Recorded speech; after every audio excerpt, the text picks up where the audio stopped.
Guys, it is that time of the month again. It is time for the Alpha X MVD tournament. Right here, right now, for the month of March. I wish that when I updated the title, it would actually update. But it does not.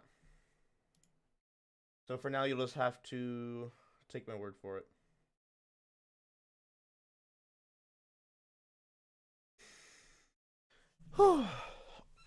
So, let's take a look at the bracket.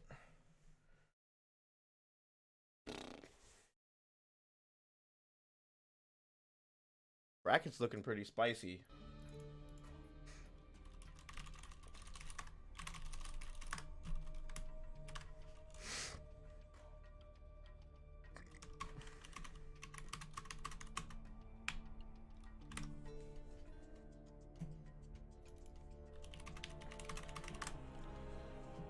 We all got people checked in. It's looking good.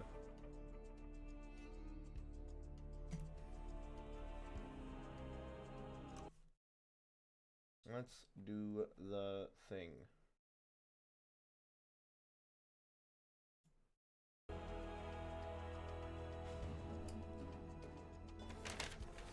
Just got food too, so I am happy.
Guys and gals and all other earthly beings, welcome to this month's Alpha X MVD tournament. I am Mythic Dawn. I am your caster, and we will get started here very, very soon. This is my second time in a row of casting this, and I am excited. I don't get to cast a whole lot, so when I do get to do something like this, it's really fun for me. So games are gonna be good. We have Xenodactyl in the bracket, and if you know anything about Xenodactyl, his games are you could buy movie tickets to go see his games, and you would not regret the purchase.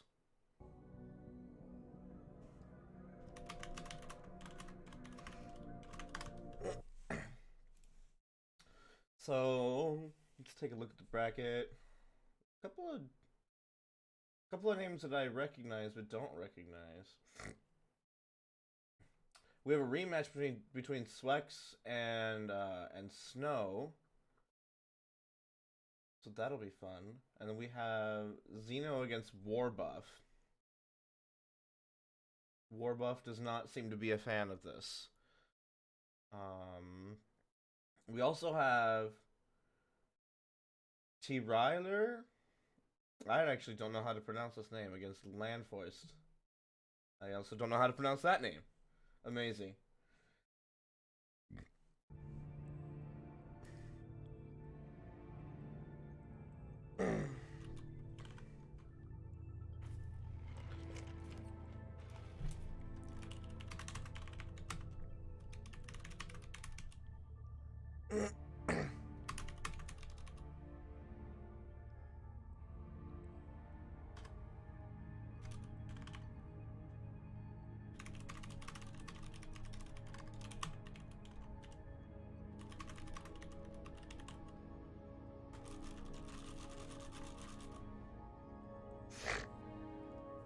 Bottom side does look stacked indeed. So I'm just gonna leave it up to whoever, whichever match is ready to go first. And I think that's a good way of doing it.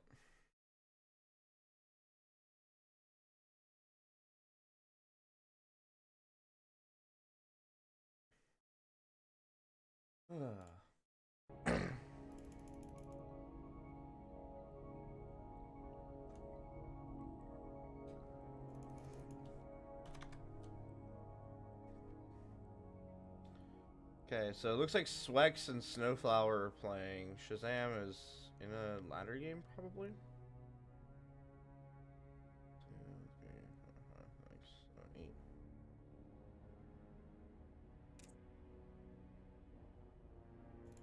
7, 8. Okay. Sure.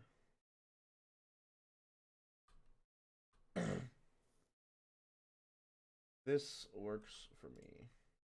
But I guess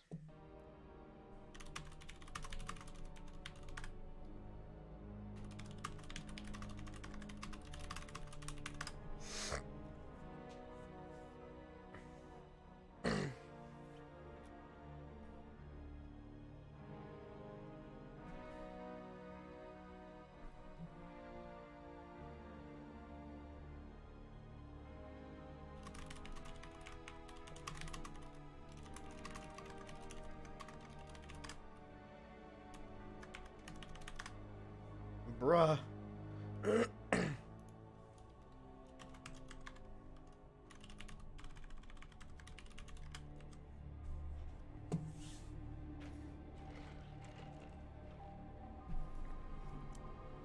Oh my god. These guys. We have a game ready to go.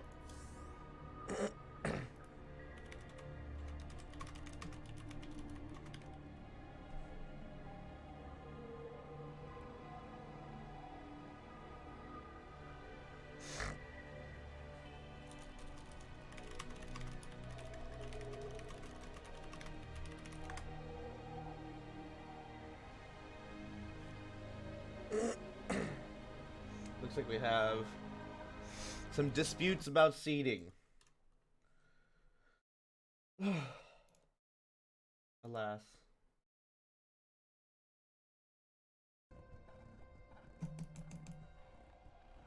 I would like to get the game underway.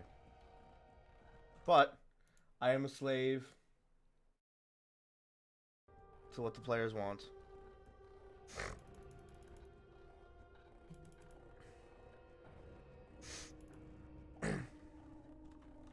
Cool. We are doing vetoes, friends. A B B A B A C.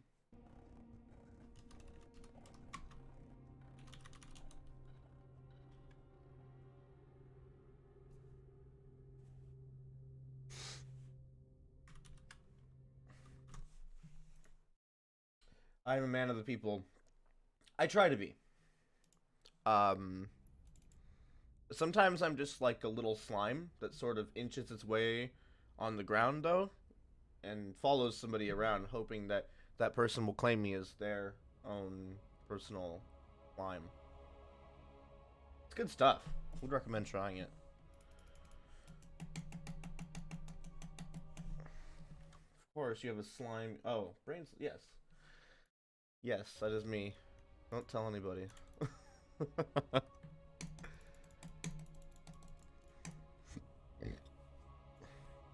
Hello.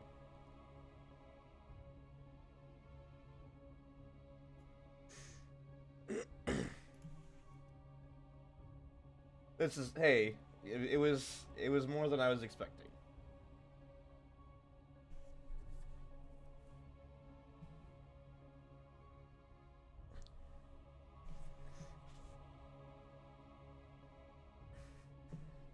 Oh, I should plug this. Probably a good idea.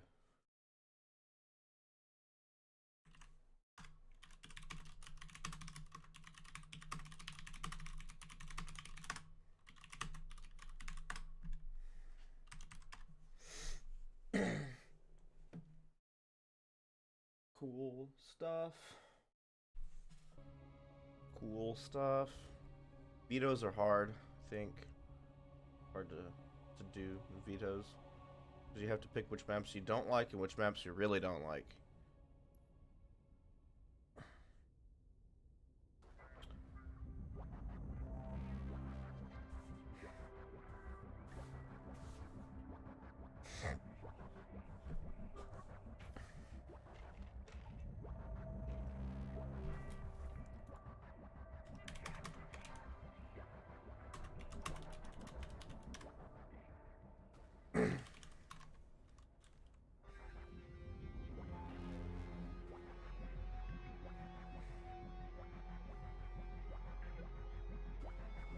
Guys, we're almost getting to the point where we can load into a lobby. What? What? Quarkuploid, what are you doing? Hello?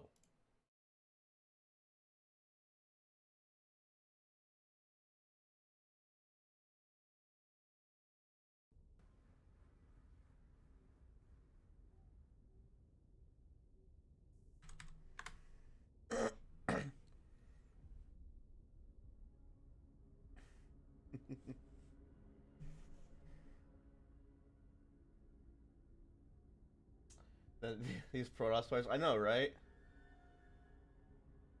Freaking Protoss players. I hope both of you win. I also hope this.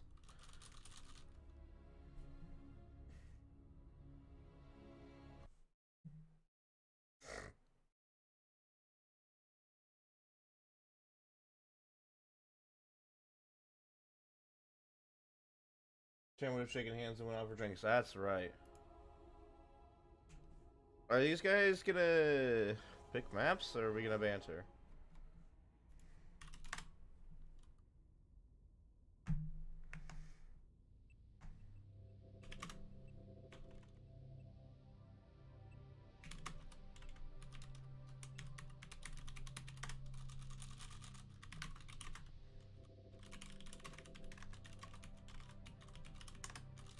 Okay.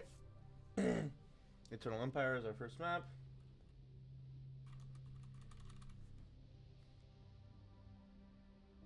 No, it was not. Sleepers, Zen, Simulacrum. Oh, fuck, it was. Ah.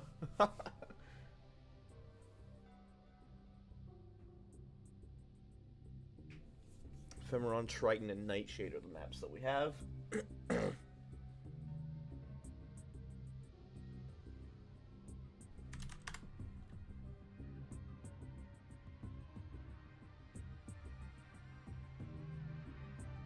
Cool.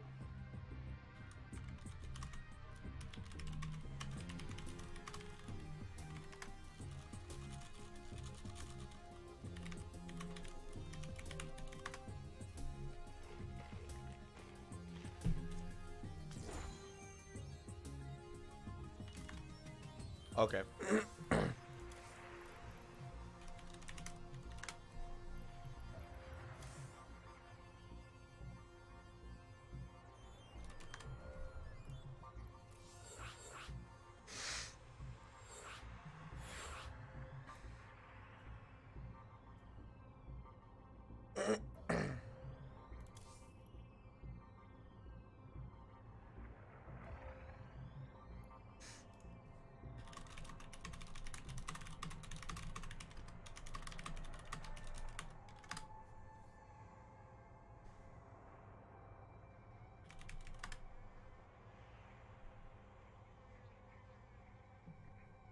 Casting is hard even before you get into a game. Oh, absolutely, because there's, you have to figure out what to talk about.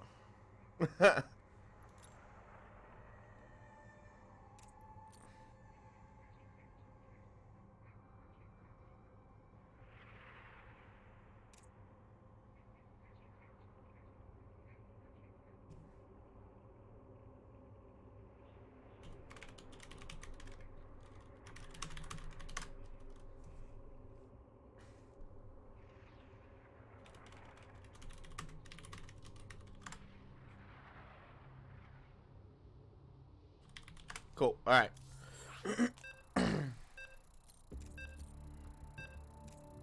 We are underway, and this is a PvP.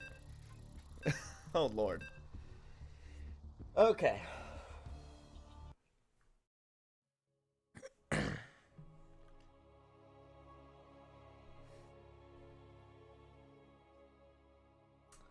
This map. Gotta love it. Spawning in the top left, in the yellow, he is Xenodactyl.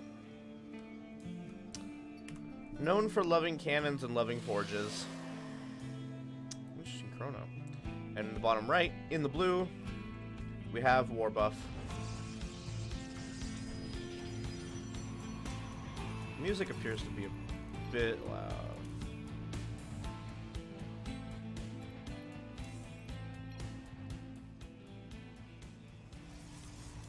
If the music is too quiet now, let me know.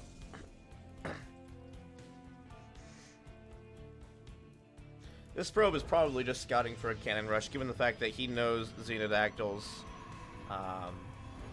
he knows what Xenodactyl is famous for.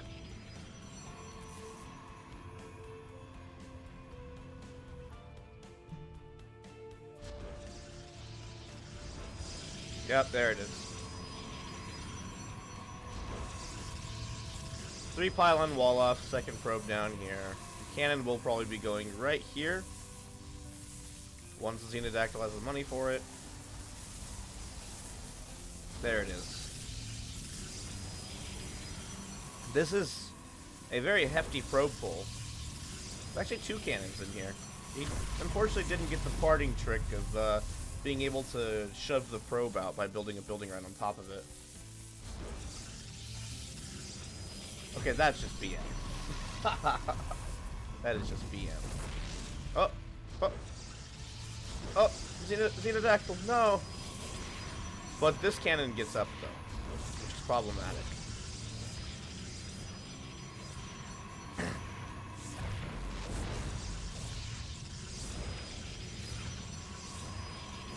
So, the response here... Oh, let me turn that off. Still just a second gateway and a cyber core. Another pylon going down. And this is a second cannon. If this cannon gets up then Warbuff is in a lot of trouble. Because both of his gateways are very or no, sorry, this is Xenodactyl's gateway. What? Xeno! What are you doing? I don't think this Stalker can get out in time. Unless this, maybe... Yeah, no, it's not going to get out in time. That basically seals the deal right there for Warbuff. And G is called Xeno takes game number 1. So it was... Nightshade was second. Cool.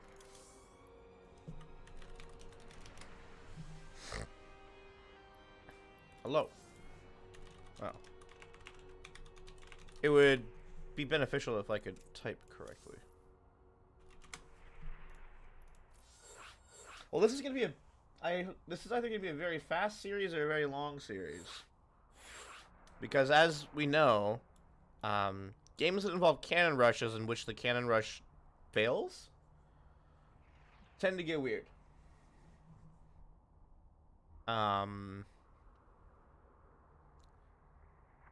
So I really want one of those games.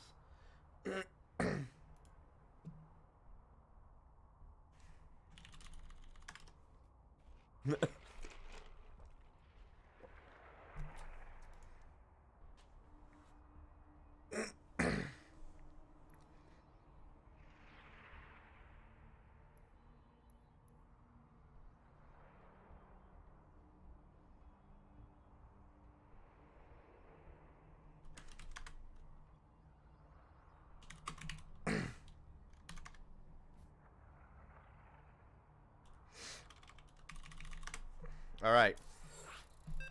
We are loading into game 2 now.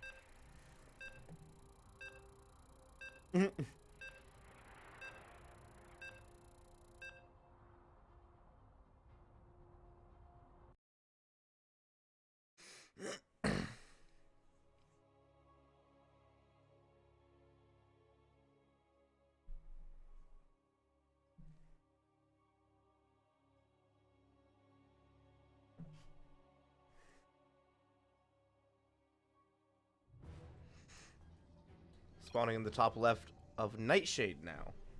In the yellow, up a game, we have the infamous Xenodactyl.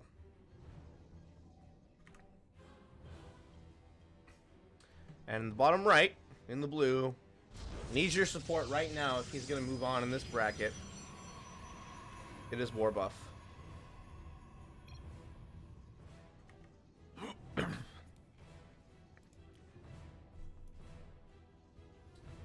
This pylon can mean a lot of things. It could mean that the Protoss just wants more supply because they want to play the macro game. It could also mean they're going to build some dirty buildings like a forge. It will just be a gateway, though. He even says in the chat, gateway. It's absolute lies and slander. While this is a gateway,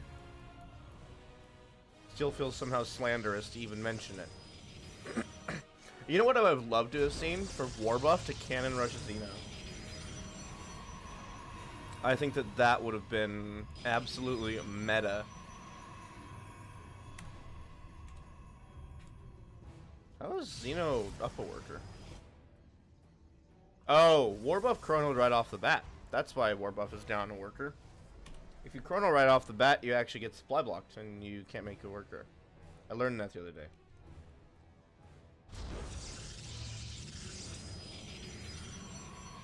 I thought like a probe died somewhere, but I don't believe... Yeah, none of them have lost anything.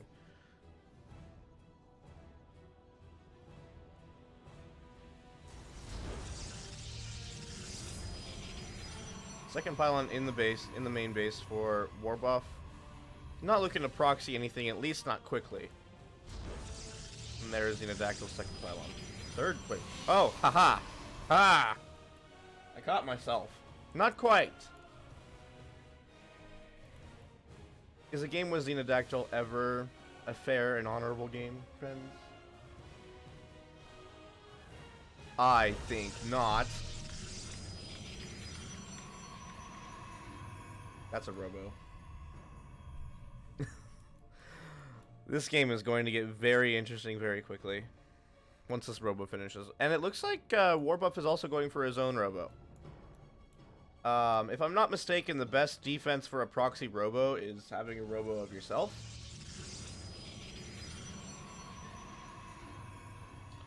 So, if Warbuff was paying attention, I noticed that this pylon was super late. Maybe he can take that as a sign that there might be something out there. Oh! Oh! Oh! Warbuff. Warbuff. He's not gonna let the slippery snake Xenodactyl trick him. Yo, this is MVD Cup? Yes, this is MVD. However, for some reason, it will not let me update the title when I launch my stream. So I have to wait for somebody who is an admin here to do that. Well, Xeno says, nope, if I kill your probe, then that means that my proxy location is just deleted from your memory. So that's too bad, but we have an immortal on the way for both players, and some shield batteries going down here. 2 shield batteries. This pylon's pretty exposed, though. Uh-oh. Oh, oh no. Hey, I hate to see that.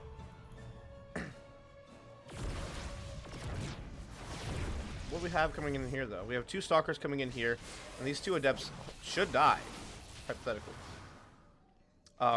Problem here, though, is that these stalkers at the natural can poke at this pylon. Or they can poke at the shield batteries, too. That also works. Just heal the other shield battery. Just heal this shield battery with this one. It's that easy. That adept getting caught. Prism and 2 stalkers. Is this 2-gate prism or 3-gate prism? This is 2-gate prism. Okay. So this Phoenix will see that there is a prism and 1 immortal. Sees the chrono boost on the robo, but I wonder if he was looking at it, because there was nothing actually being built from it. And here we go. I like the choice of having the observer. But I worry that a second immortal would just be better. But these stalkers are being picked up by this prism. Although the prism is getting quite low, Xenodactyl needs to be careful with that, but these stalkers just get gunned down by this immortal. Micro is good from Xeno. Micro is very good from Xeno, and all these Protoss units have lost their shields, but not a lot of health. Still in good shape. Xenodactyl has also decided to expand back home. So he's not committing super hard with this. This might end. This could potentially end the game right here, but he's not hedging all of his bets on it. And Warbuff also deciding to expand, so both players open the realm of possibility for a macro game. And Xenodactyl has, I believe, 2 Stargates. Yes, Xenodactyl has 1 Stargate and is making a second one. Usually you see Stargate either as the first piece of tech or the last piece, so I like this. I like this a lot.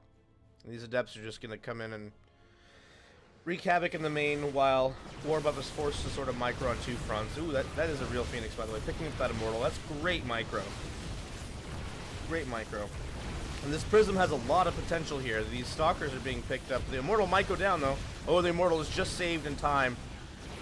It's 1 shot. Oh, nice. Nice pickup by Warbuff there. Warbuff with a prism of his own now. He needs to micro this to death, but that Phoenix is going to put this on a clock. Ooh. Immortal guns down the other immortal. There are still 3 stalkers here, and 2 are being warped in. In the main base? No, they're warped in right there. My infinite wisdom, I missed it. These shield batteries are drained of energy, and all that's left is 1 stalker against 3 and a Phoenix. 11 probes have died to these adepts, and Warbuff will call GG. That is our first series, my friends. Xenodactyl takes the game 2-0. I should have updated the scores on the bottom. My bad. Great job to both players. That was a good game. That was a fun game to watch. The micro from Xeno was just too good. That has T-Ryer versus 11. If they're both ready, yes.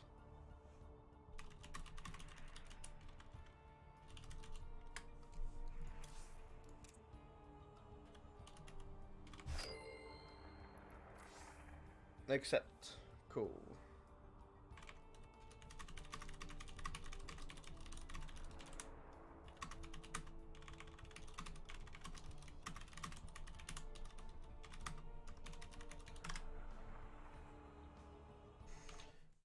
They're going to play? Yes, we are in the party right now, waiting for them.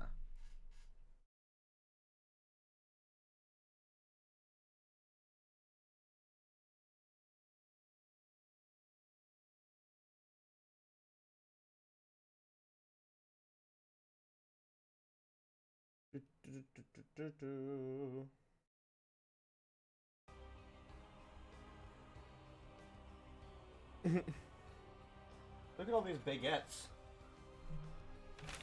Any French boys in chat? Voulez-vous coucher avec moi?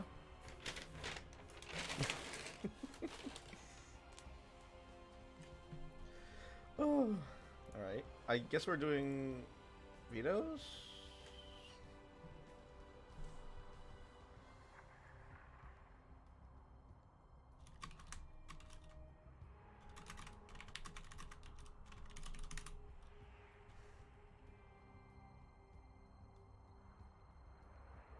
What?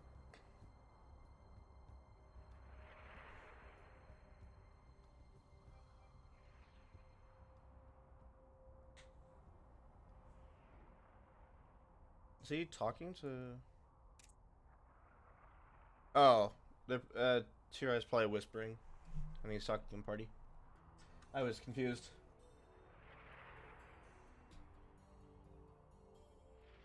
So Tiraya. I don't know how to pronounce French, my friends. I'm just gonna call him Tira.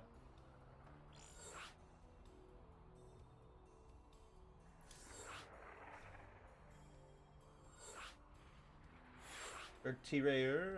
I have no idea. I am confused. He has Innovations profile picture though. Or she.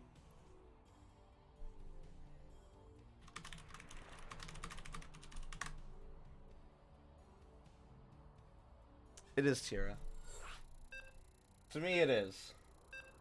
Unless somebody is a god of explaining how to pronounce things. T-Rihor? T-Rayhor? Call him Maru?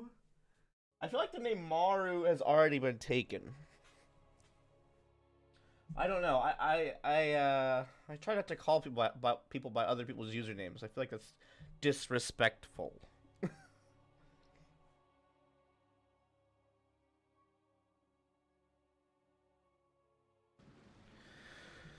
Alright, spawning in the bottom left of Ephemeron in the lovely juicy Zerg in the orange.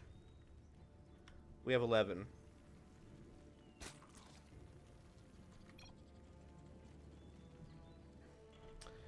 And in the top right, playing the honorable Terran race with Innovations picture. I like that. It is Tira. T-Ray? T-Rayor? T-Rayer. I don't know how to pronounce it. So I have never seen this. I've never seen this person play before, so I have no idea what their style might be. We see a Rex gas opener here, and a 17 hatch. Good stuff. No early gases for the Zerg. Everything looking to be fine right now.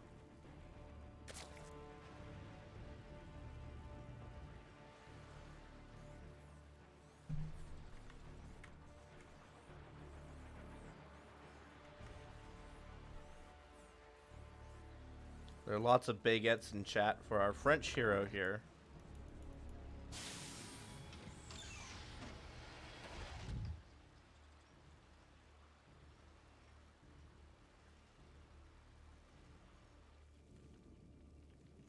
Reaper orbital on the way, and looks like just drones. Just drones. The spawning pool, it's a fake. 11's gonna make nothing but drones this game.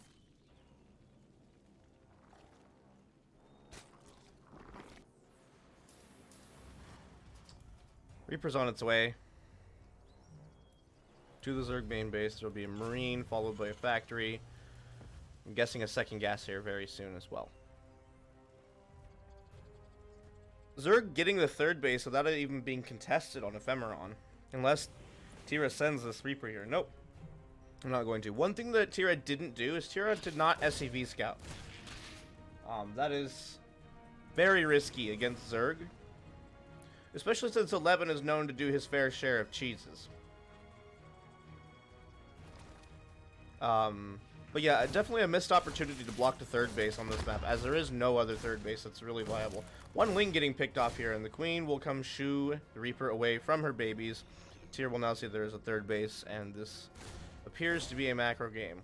This Marine's kind of just sitting in the middle of the map. Could get picked off there. Looks like we are going into Hellions with a starport on the way. Gas mining, all is good. This Reaper is going to get that hatchery. Slowly and steadily.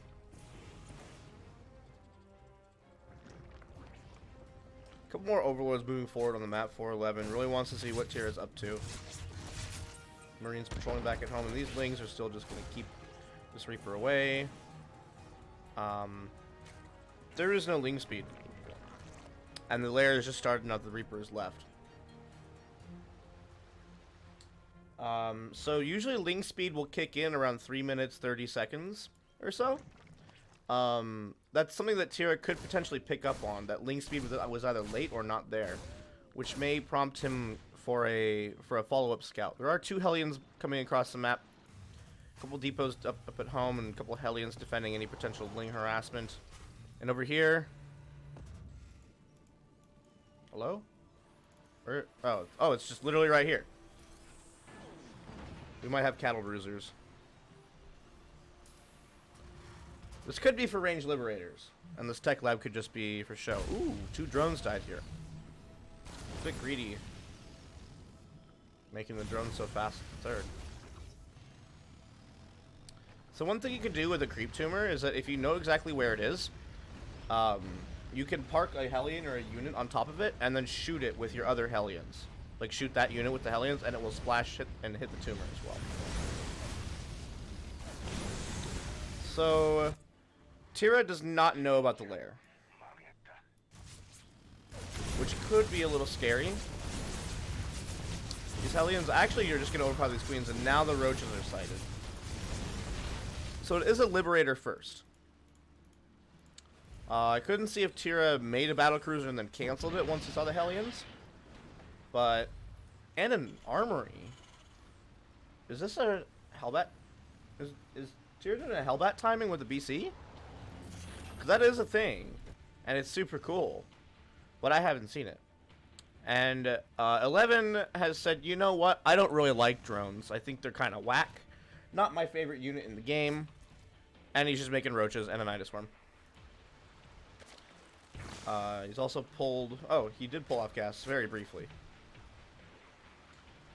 And Tira has no knowledge of this. Tira only knows about this gas. Does not know about anything here.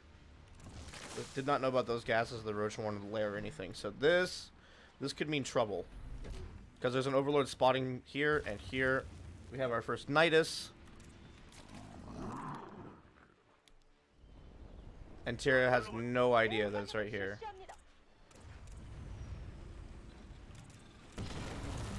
And here we go. We have Roaches spilling into the main base here. Workers immediately evacuated. This BC will finish though, hopefully. Unless 11 targets down the starport. Meanwhile, back on this side of the map, we have a fat Hellbat timing coming through. Wrecking the drones in the natural and in the main. Roaches coming back out of the Nidus Worm to defend this. And in this main base is starting to get slowly ransacked, but this BC has a job to do, and it is not doing it right now. There we go. Looks like the Hellbat timing was completely cleaned up here at the cost of 7 drones, but 9 SCVs have died, however, and these roaches, the roaches are going to come back through this Nidus to do part 2 of their job. This battlecruiser is going to start racking up a lot of kills. Although the one thing about battlecruiser versus roaches is that roaches have armor. Battlecruisers don't like armor. So it actually takes a surprising amount of time for a battlecruiser to kill a roach. These roaches, meanwhile, were F2'd across the map. These poor guys. These guys are in timeout, okay? They had to go home and defend, and now they're in the timeout corner because, you know, it's just how it is sometimes. So amid all this, wow, oh, okay, he just teleports the battlecruiser slightly forward. So Tira has managed to actually take a 3rd base here, but 25 SCVs have died. 29 more SCVs are dying. Tira is just making Hellions and +1 weapons, and look at how long it takes a BC to kill a roach. For the cost of a roach, that's a while. Tira does live, but at what cost? At 30 workers dead. Tira does have a 3rd base though, but these roaches are still on the map. And look at how many, this BC already has 15 kills. We have a couple of Hellions and a Liberator being produced, and a 2nd factory on the way. So it looks like, or yes, 2nd factory. So yeah, so Tira does want to play mech. 4th command center. You absolute madman. Yeah, you just roach all in me, but not only did I manage to take my greedy 3rd base, I'm also just going to take a greedy 4th base. I love it. So now we have a center proxy. I mean, wow, a center Nidus. This is not Brood War. Center Nidus. Probably for killing. 1-1 did finish for 11, and he is making lots of Hydras on a 40 drone economy. This is quite all in. Although, this BC is going to teleport in and see no drones. This should definitely be raising alarms in Tira's head that there were no drones here. And this battlecruiser might die, actually. People like to say Hydras are bad against battlecruisers, but I think they're wrong. At least when I control them. When I control them, my battlecruisers are made out of paper. It's a little fact that Blizzard actually told me themselves. Oh, oh, oh! Press that. 4 more Hydras on the way, 2 more factories, a siege tank, and a couple Hellions. The tanks are going to be very good here, although I think the Death March is already coming. 120 supply to 80, 74 army supply to 36, and this is not looking good for our friend Tira here. The Hellions and a single tank and a Liberator to defend this. He's just going to march over to the 3rd base, although I do like this tank positioning here. He can just lift the 3rd base and evacuate the SCVs, and 11 can't really find a whole lot of damage here. I think 11 could potentially force his way through here, but at the with a Liberator and a tank here on how many drones he's on, I don't think he would be that cost effective. Now there is the Nidus going up in the main base, but does Tira see this? Watch Tira's camera for a second. Oh, oh, oh, almost. Almost. Does he hear it? There it is. Now, this is a problem. Because now there's Hydras. Which means that these buildings are on a clock. You can't just float the command center and be okay. Ish. If this command center dies, that's very bad. Although another tank does pop out, and these tanks are reasonably spread, except for these 2. Looks like 11 will just kind of evacuate here after getting this depot. Oh, never mind. He's morphing more Ravagers. I like the leapfrogging of the tanks forward though. Putting pressure on this.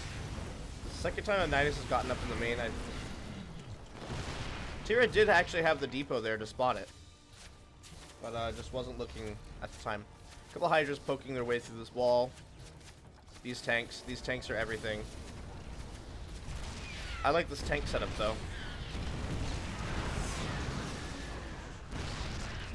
11 looking like he doesn't really want to commit to this. Blue Flame has finished. Oh, I'm sorry, production tab. My bad. 11's actually taking a 4th base here. And now the army supplies have started to even up a bit. 53 army supply to 41. It's not the huge deficit that we saw a couple minutes ago. 51 workers to 45. And that number is decreasing for the Terran. Although there is that 4th orbital command though.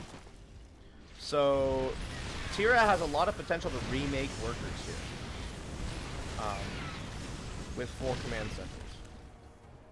And also has 4 mules, so the problem is that Tira is really starved for gas right now. These gases in the main have kept dying, and it's actually kind of added up. Tira is very gas starved and also is missing an SCV on gas at the natural, and hasn't really been able to mine these gases here. So 11 did have quite the large income advantage, and is starting to gain it back, and quite a lot.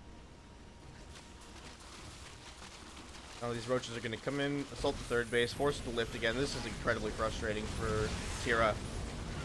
But now Tira is starting to get a critical mass of tanks, where they can just start blowing roaches to shreds.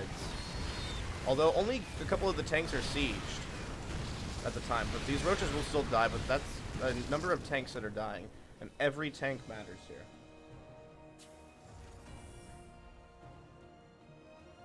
Fourth base orbital. That's actually off center, I believe. I can't. Oh, right. It makes sense that. What? Oh, that's why. I was zoomed up. Cool. So, for 11, we have a Spire on the way, still on a 49 drone economy. What's been happening here? Oh, and the accidental 2 swarm hosts. What's been happening here is that 11 has been pretty all in for a lot of this game, and has just been getting enough damage done to be able to stay in the game. So you get kind of low economy games like this when that happens. And you know, Tira just taking a little bit too much damage to really say that he's coming out ahead. But 11 is mining off of 6 gases, soon to be 8, posturing forward. 3 more swarm hosts, so these are not accidental. As well as the Spire. And finally, the 14-minute link speed. I love it.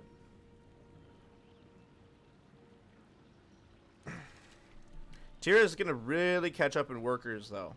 I mean, they're both already at 66 workers. And Tira has lost 41 workers this game. So, you know, Terran's basically a broken race.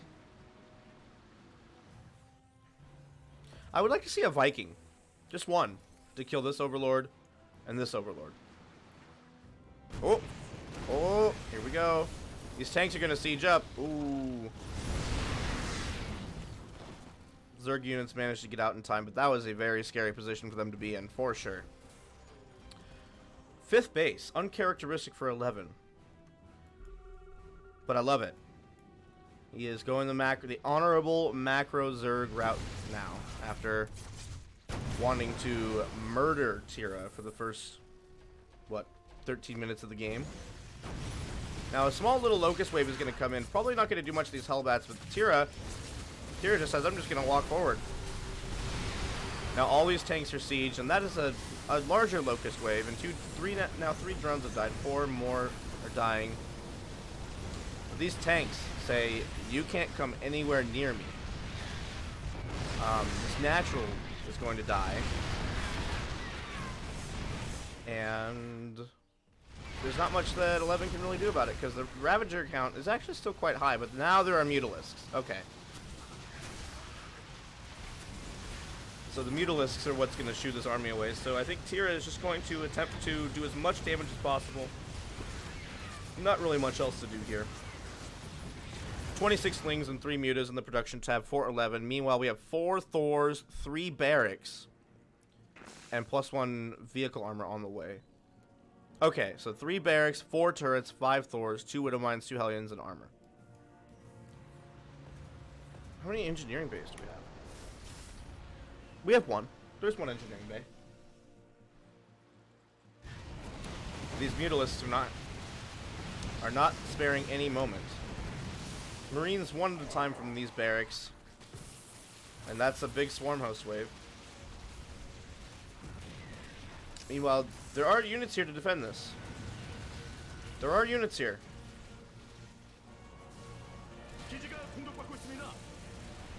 Okay, controlling the Thors. Trying to get the mutas, but the mutas are just going to kind of hide in the corner of the map while 11 just says, yeah, I'll just take your third base. Deal with it. Big siege, but these swarm hosts are actually just tanking. Ravager Biles are going to be huge here. Actually only gets one tank. 26 SCVs have died. The Thors are going to rejoin the fight down here. The Widow Mine's going to burrow right on top of these Ravagers. Try to get some shots. Nice shots by the Widow Mines. Ooh, that Thor does take a beating. But the Locusts land on the Widow Mines. So that's good for Tira. And after all that, Tira lost about 22 workers. But the army supply is still relatively even. Now, the problem is Tira has completely blown through his bank. So he's in a bit of trouble.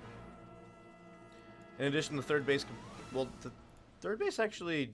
This is a new orbital, I think. Unless it got repaired. But everything at the third base basically died. But Tira does have a fifth on location, and the fourth base is still mining somewhat healthily. Although these workers are long-distance mining. 11 making more roaches, more ravagers, a couple evolution chambers, and not really committing too much more to the mutalisks, given the fact that they got blown to pieces by a couple Thors up there. Now, both players do have 1-1, so I think that's a little better for the mech player. However, that is just too many roaches. Yeah, this is not a good fight for Tira to be taking, but the Thors can't really want to run away. They might as well just do what they can. Does 11 know about the hidden expansion? I do not believe so, and doesn't actually even know about the fourth base either, come to think of it.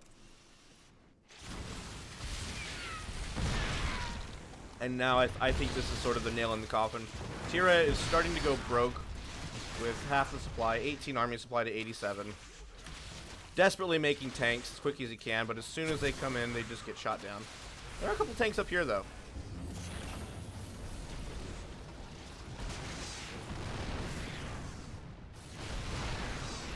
Three more starports and another fusion core. We already have a fusion core. Why are we making a second fusion core? Maybe he wants to get Liberator range and Medivac speed at the same time. Yeah, roaches are just going to spill in here. 11 knows that Tira is pretty much on the rope. But Tira is banking up tanks here. Tira is doing the smart play. Rather than just trying to run everything down the ramp and just, you know, kill off your own units right as they come out. Tira is saying, no, I'm going to wait. I'm going to try and get a good position. I'll forfeit my natural. That's fine. You don't have one either. And I'll wait for you to come up my ramp. Now, there is the Overlord here to spot for the high ground for Ravager Biles, so Tira can't siege these tanks too far up, but that's a lot of tanks. And also, that's a lot of Biles. The Overlord does die to the turret, though, but that's just too many roaches, I think. There's no buffer here, really, for the tanks, other than the buildings, and that is... A couple tanks still sieged up here, actually, didn't see them. More tanks being produced. And... Actually, no. Too many roaches. This tank will die. More SCVs are dying. And Tira is making 2 Liberators, 1 tank, and 2 command centers. Over here. And where's this other command center? Over here. And there's now a Nidus right in the middle of the main base. Uh-oh. Alright, we are going full evac mode.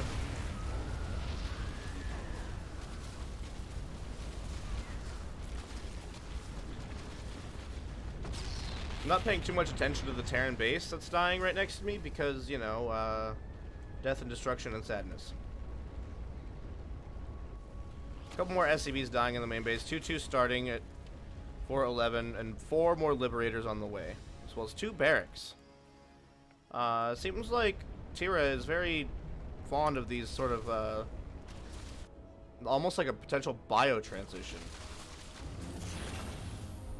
Lift this command center, lift that command center. Basically playing whack-a-mole with command centers at this point. Liberators are going to defensively siege here. I would like to see, if Tira really wants to do this, I would like to see, well, there is no engineering bay anymore, I don't think. Oh, there still is. I would like to see this be like a planetary or something. I don't think Tira has an idea of how many drones 11 is on, though. I think if Tira knew that the 11 was on 50-ish drones, then he might, I don't know. Because he's staying in the game, so he thinks he still has a chance. And that chance is partially due to how many drones 11 has. But 11 does have a bank.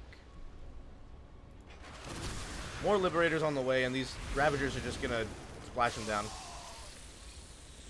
GG is called for Tira, and 11 will take game number 1 of this series. That was a great game. Lots of, you know, lots of roaches, lots of Zerg units, not a lot of drones. You know, just, that was a fun game to watch.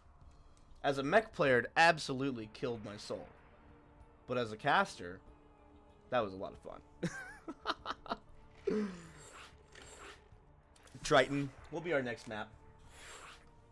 I gotta say, personally, this is my least favorite map. I don't like it. It just feels like it's like kind of like 4 lines just going up and down, and that's basically it.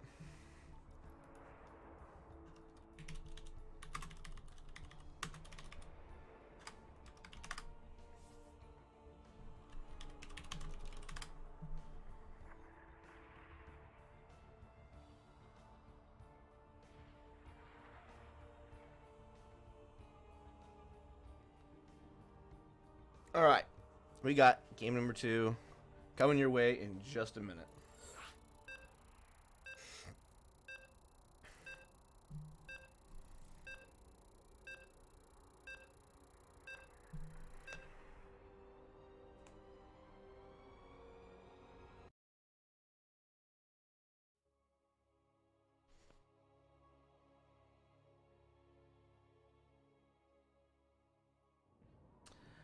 In the bottom right of Triton, coming off the win, coming off of a 20-minute roach all-in on 50 drones, the man who will always shove it down your throat, it is 11. And the top left, our French hero, the innovation fan, down a game, the mech player. We need baguettes for Tira.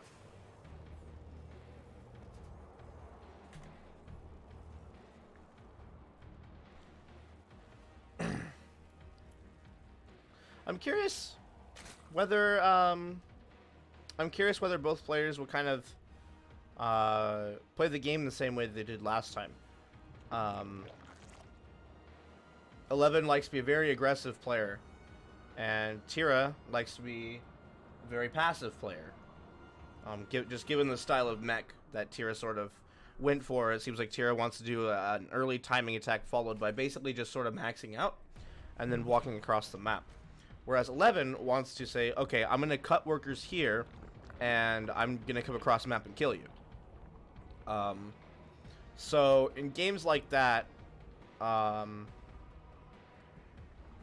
at this rank, it really comes down to which player is just macroing harder, which player has more units. There is definitely micro potential. But when you have, like, Hellbats and Siege Tanks versus, just, like, Roaches, Ravagers, there's not a lot of micro to be done. I mean, you want to split your Roaches, and you want to make sure that your tanks aren't sieged on top of each other, but that's about it. So it really comes down to the macro, which player just has more stuff. Reaper's going to be on the way for Tira, followed by a Marine.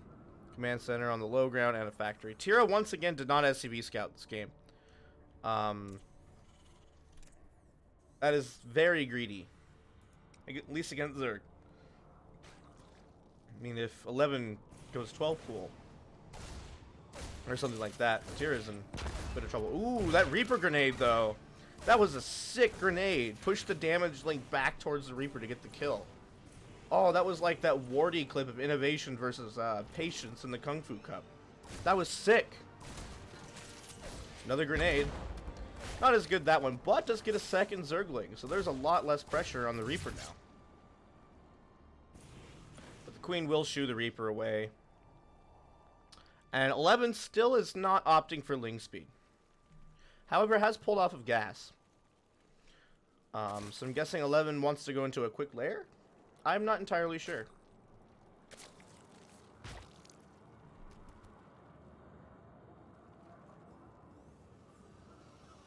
Where's this starport? So, oh, it's here. So this is a conspicuous placement for a starport here. It looks like there might be a fusion core or something sort of just right here.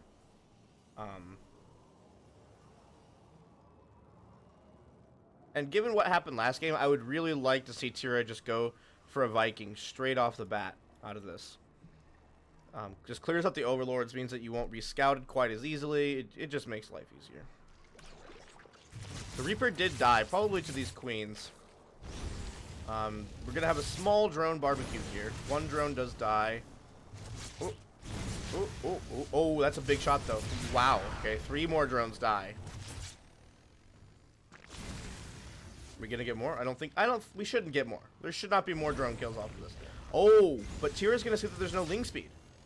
And a lair. Oh, that's big. So Tira now knows that 11 is probably doing the same thing.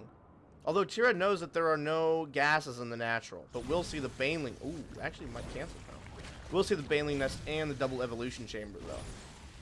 So Tira knows everything that's going on right now. He knows how many gases the opponent's on, what tech the opponent has, all of that. Ling Speed is about 2/3 of the way done here, and more Hellions are coming into the third base. Might actually get this Queen. The creep spread hasn't connected the bases quite yet. Third command center in the wall off, a couple idle SCVs, and what do we have? We have a fusion core and a battle cruiser. Very similar openings from both players. Armory coming down for Tira, so Tira is probably looking to do another Hellbat timing with a BC. Meanwhile, there are 4 spore crawlers being made on the map. I'm sorry, there are... Yeah, 4 spore crawlers being made, with 2 already at the third base. So there are 6 spore crawlers. The battle cruiser, but they're both very far back. A battle cruiser could actually just park itself right on top of this hatchery. Or like right here maybe, and just shoot these drones. And the spores wouldn't care. Now, the thing about this Hellbat timing that Tira wants to do is that he's been sort of bleeding out these Hellions. He's running the Hellions into the mineral lines, and yes, he's gotten 6 drones right now 7. But there's not going to be anything to make Hellbats with, you know? He really wants to scout. Roach-Warren Hydralisk then. Okay, so the Baneling Nest was a bait. But he did get Zergling Speed. Wow, that's actually a lot of value for those Hellions. 14 drones. That is not a bad deal. Did Tira see the Roach-Warren? If he clicked it, he saw it. Yeah, so you can see here the battle cruiser is just kind of chilling over here. You can just pick off queens one by one. The spores have to reposition. This battle cruiser is getting a lot of value. And now both the spores move forward, so the battle cruiser can just move here. Oh, great. Nice play by Tira. 19 drones dying. This spore is coming to intercept, and there are Hellions in this mineral line. They're shooting the queen. But, now 22 drones. Oh my god, this is disastrous for 11. Oh, and this battle cruiser is still alive, and it's gonna get those drones. 28 drones. Oh no. Are the Hellions? The Hellions are going for the third base. Oh lord. Oh lord. Back at home, we have 2 more factories and a second armory for Tira. And Tira's going to go home, or not going to go home, rather not going to make it out of there, with 29 drone kills. That's nuts. And this battle cruiser is still doing damage. This is the second battle cruiser. 33.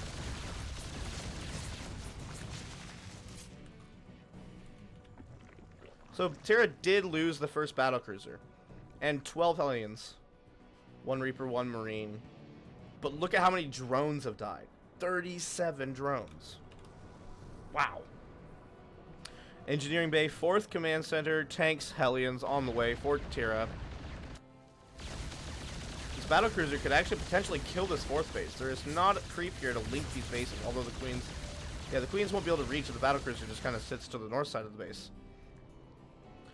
11 is just spamming drones with a smattering of Hydras in here. Although, getting Hydra speed first. If you're making smattering of Hydras to zone out of BC, you usually want range. So, probably just getting both upgrades anyways. Not a big deal. Battlecruiser is going to continue to be annoying. Didn't kill any drones at this base, but there are plenty of defenses. This battlecruiser has only 4 kills, but the previous one had quite a lot. Well, this Overlord's just chilling. Overlords and Hellbats are actually homies. They like each other.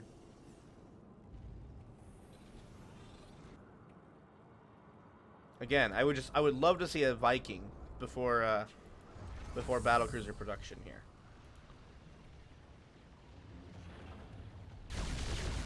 All right, well, battlecruiser doesn't really care that Hellbats and Overlords are friends, and it's just gonna come mercilessly murder it. So Tira has a pretty good lead, good sized lead in this game. Now, ooh, we have Lurker Tech. And the scan catches it too. And so the scan actually sees Lurker and Spire. So 11 is just getting all of the tech buildings here. 11 wants his options to be open, to be able to sort of make anything he needs. He's got a macro hatch on the way. +1 range weapons about to finish up, and creep spread is going down. And 2 more factories.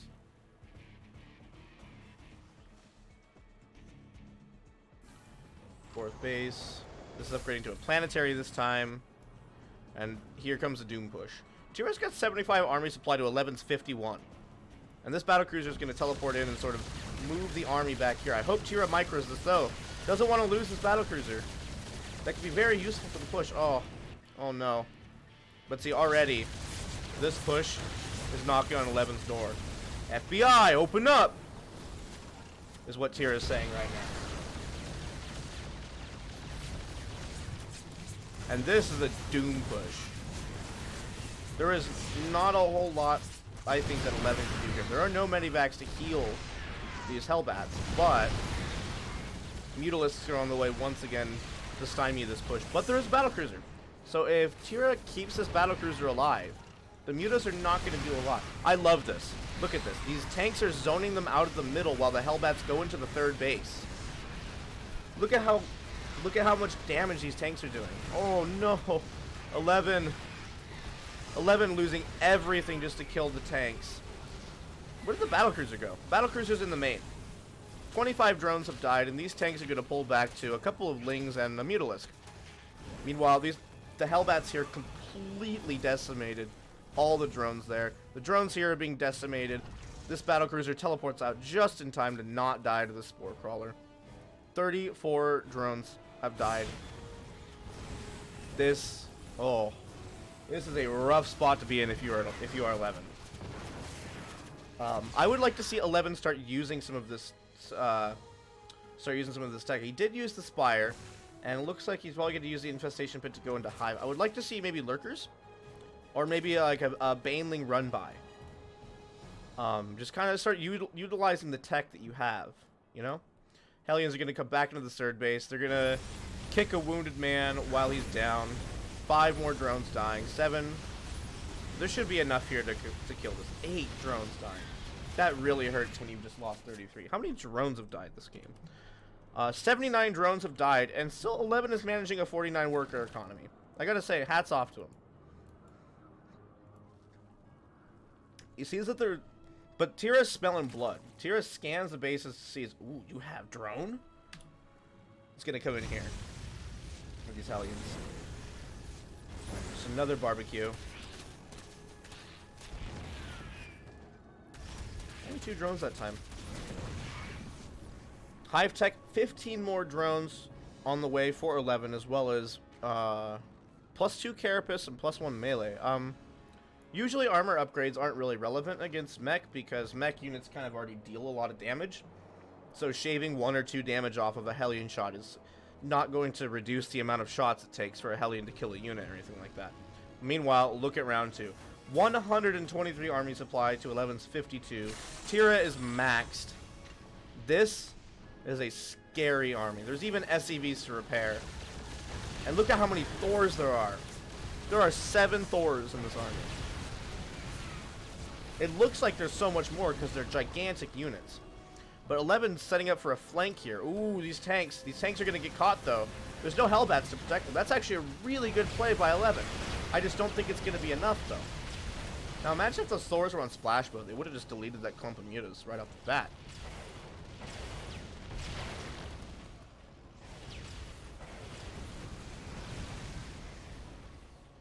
Living kind of microing these mutas around. Yep, just gonna realize there is no way I can kill this army. And Tira is going to take game number 2. Wow, that was a game. Tira killed so many drones. That was incredible.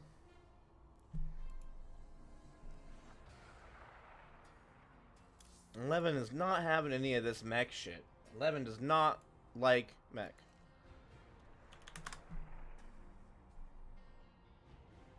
What was the last one? Triton, it's Nightshade.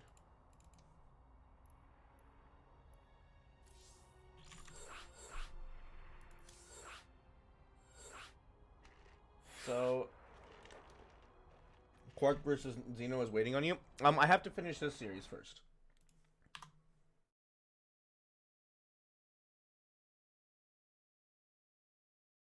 But if they're gonna wait up, that's great. That's totally fine.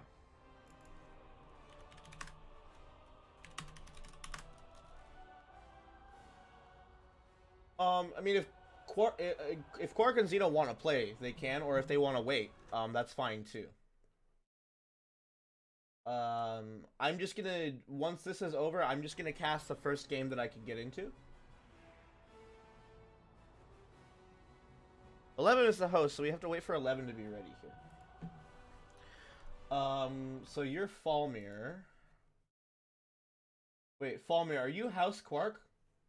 On challenge?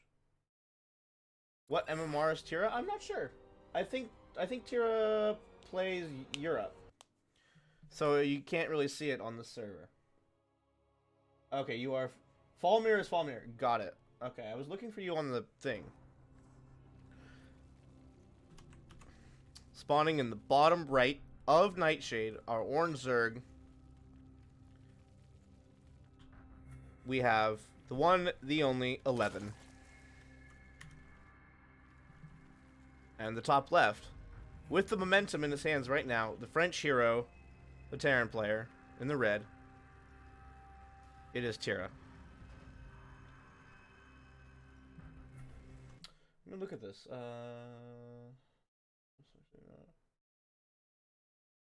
Okay, okay, got it. Falmir, so you're not in the bracket. Okay, cool. Wait.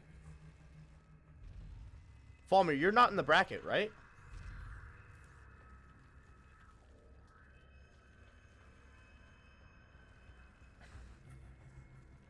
Hatchery first, 411 once again. You slept in? Oof, unlucky.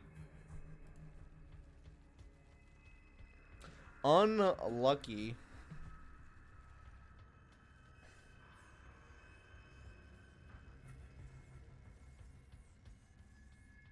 So I wonder, you know, Mech really worked that last game for Tira. And I think it had a lot to do with not just sort of being torn apart by Nidusworms all over the place. So I wonder if 11 will kind of realize that Tira is just going to play Mech and he's just going to go for the Nidus Roach attack again. That worked out really well for 11. It was just sort of throwing punches from all angles there, and Tira really you know, couldn't deal with it. It's very hard to deal with, especially when you're playing Mech, because your army is very slow, does not kill roaches that quickly. Command center on the low ground. Third game in a row, Tira has not SCV scouted. Tira knows no fear. Tira's like, you're gonna 12 pull me, you're gonna 13-12, you're gonna 17 pull. Bring it on. This Reaper will see things for the first time across the map. So I really like this map for TVZ in particular because you can take this base if you're playing mech, because I think it's a bit easier to sort of just park tanks like here and defend both of these and just sort of wall this off. And if you're playing bio, you can take this as your third base and then just rally like here. And it makes it a lot easier to defend. So 11's actually opting for Ling speed right off the bat here. He didn't in the first 2 games, but he's not taking a third base yet. And there's an evolution chamber. This smells like a Baneling bust. Reaper gonna micro against these Lings. Doesn't get any Ling kills this game. But still, not losing the Reaper is more than makes up for it. Factory is waiting for this reactor to be done. Starport on the way, and command center upgrading to an orbital. Normal stuff. Ooh, this Marine might actually kill this Overlord, though. Reaper's coming back home. I'm not sure why the Reaper would come back home. Still has a job to do. Could pick off a creep tumor. Something. There's the Baneling nest. And 10 Lings in production. Ling speed is just about to finish. And the Hellions have only just started. Oh no, there are 2 Hellions here. Okay, good. Wall off coming down, but the Lings are already parking it at the 3rd. If 11 gets impatient here, he could ring the bell in Tira's brain that something is going on. 5 Banelings morphing in. I believe it's I think it's like what, 3 or 4 Baneling hits to direct hits on a depot to kill it. Because I know it's 6 if you're hitting like this wall off. Like if you're hitting this reactor, it's 6 to blow up both these depots. Now these Hellions have a job to do. Oh, target fire on the Banes. Oh wow, the Banes are just gonna go straight for the mineral line and not gonna be able to find anything. Wow.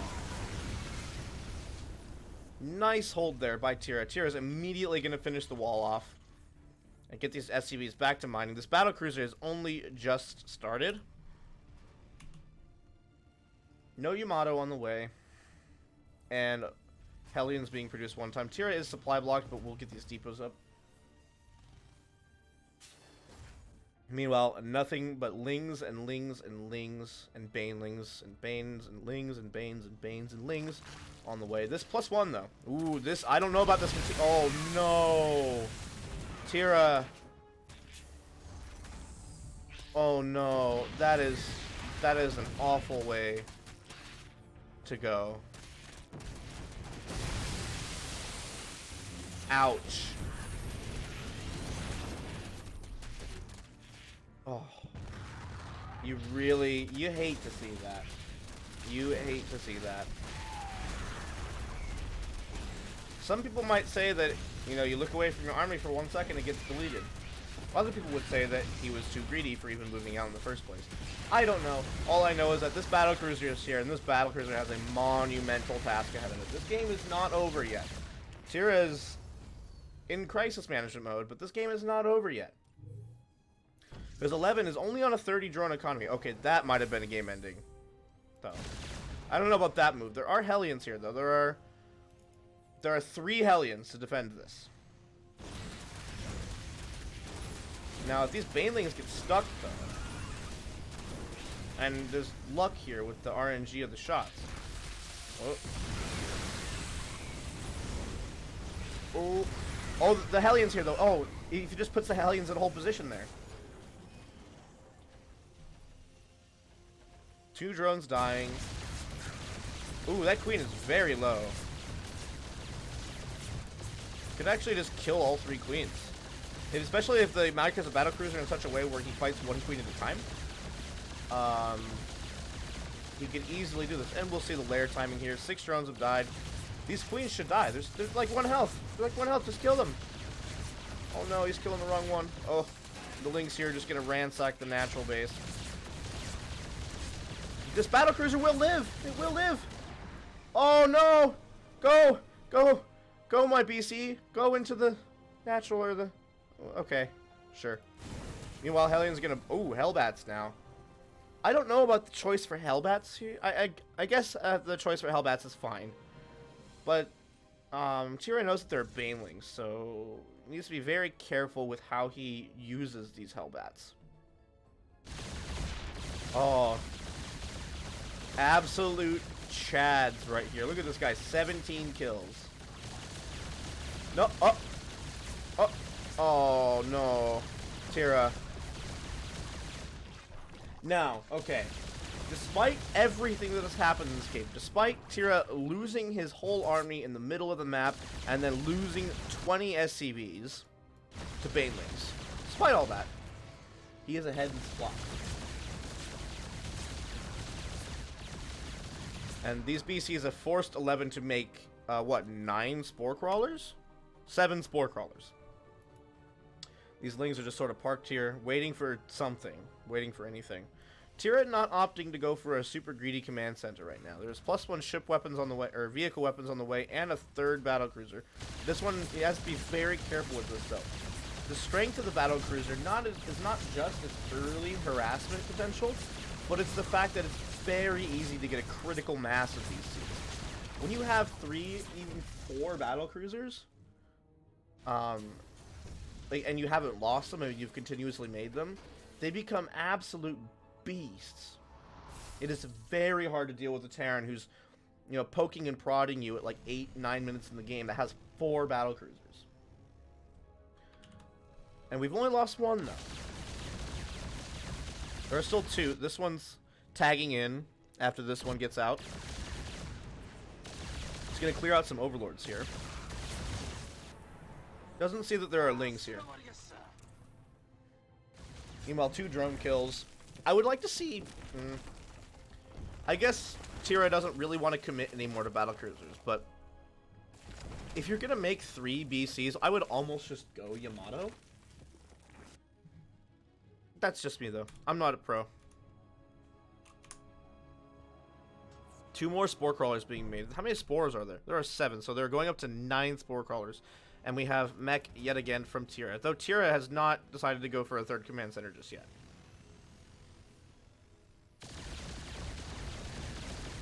Oh, we'll see these Lings.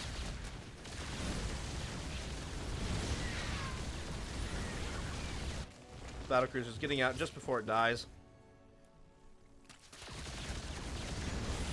But now Tyra sort of has map control back from the Zerg, which I like a lot. However, I would like to see Tyra leverage this.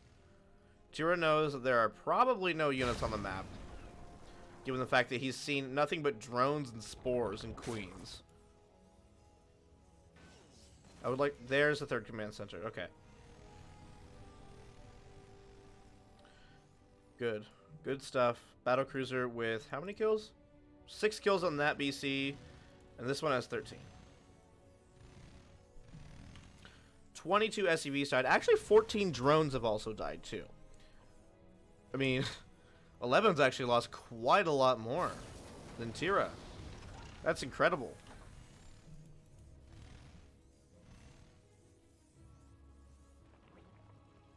Now, 11 is going for Mutalisks. Does have 6 gases, though. Does Tyra know about 6? Tyra does not know there are 6 gases. Okay. Usually, if you see a Zergus on 3 base and they have 6 gases, that means most of the time it means they're going Mutalisk. But Blue Flame is done here, so these Lings are not going to be able to do much. However, there are not any Thors.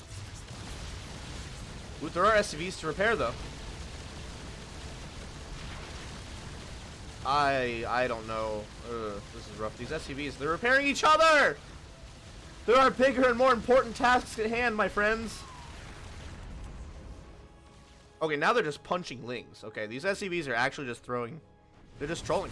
Meanwhile, though, this Hellbat timing coming into the natural just says, you have Mutalisks? Okay, well, I guess I'll make you get rid of your drones then. Splitting off a couple of Hellbats to the 3rd base. I like that. It actually pulled a lot of the Mutalisks out of position. 16 drones and counting going down. Look at the naturals being desecrated. Meanwhile, the main base is also being desecrated. And it looks like the drones, I think, fought the Hellbat in the third, or maybe something killed it. I don't know. 22 drones, though. Those are the types of things of gains that you need to come back into this game. And we have 2 Thors now, ready to go.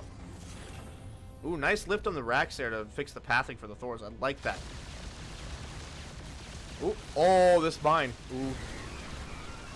Oh, and didn't kill the last Ling in time to prevent to get the retarget on the mutas. But here's the really annoying thing, is that these mutas can just leapfrog here and here, and the Thors are way too slow to maneuver to both places. There are 4 missile turrets going down, 2 in the natural, 2 in the main, but the mutas are just gonna wreck the worker line. And see, now that the Thors are just sort of chilling here. Although there's now a 3rd Thor. I would like to see Tira take the Widow Mines, go down here, take the Thors, go up here. Or vice versa.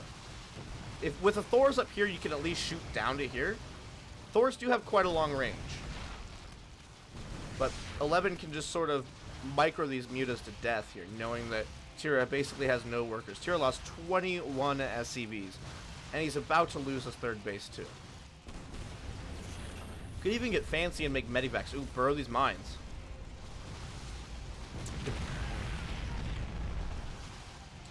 Depots are gonna go down here as well too. So this is not looking great for our French Terran. More Mutalisks being made on for 11 here. No hive tech yet. Oh, the move command. No. Oh no. This is critical damage here. 11 SCVs have died. And oh, these Thors are being body blocked by each other. Oh, but this is the point where the mutas actually get to such a number where they can just fight the Thors, and especially when it's just like 1 or 2 Thors here, they can easily just keep picking them off. And there's no tech labs and there's no tech labs anymore, really. There's a couple tech labs here, but these ones died. 2 more Thors on the way, and SCVs. These Thors have a long ways to go, though. Where do the Widow Mines go? There's 2 Widow Mines here. Tira needs to burrow these mines.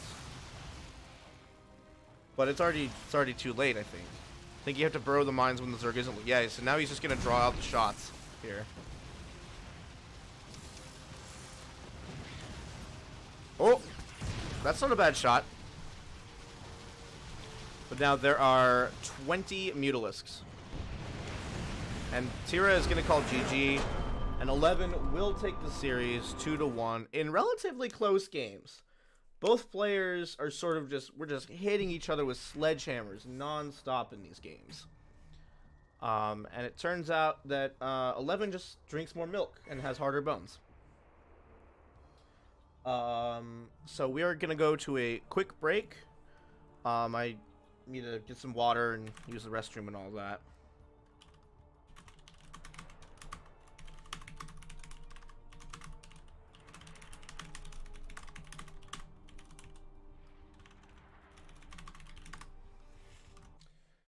I'm gonna go to a quick break.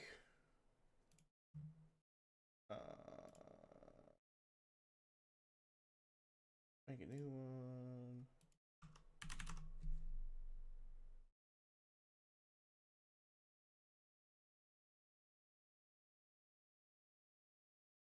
Cool. It's scuffed, but it works.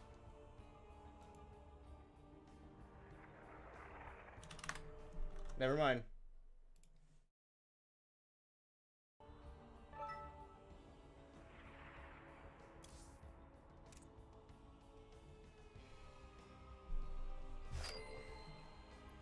Alright, we don't get to use the bathroom. We don't get to have nice things.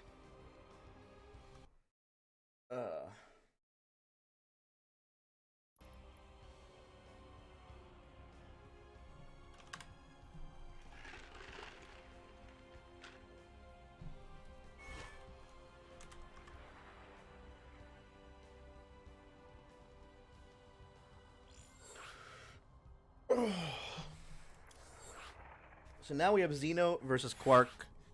Game 1's coming up on Eternal Empire. This is a PvP.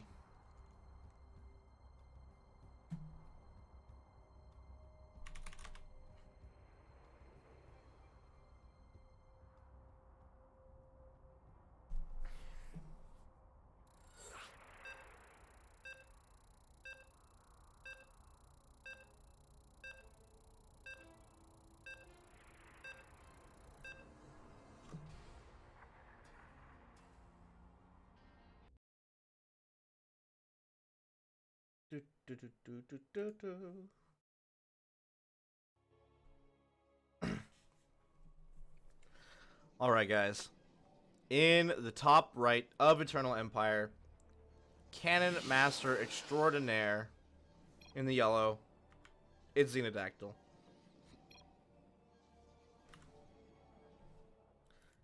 And the bottom left, in the blue, player that I don't know much about yet, though. So I'm excited to see what they bring to this game. It is Quirky Pleb.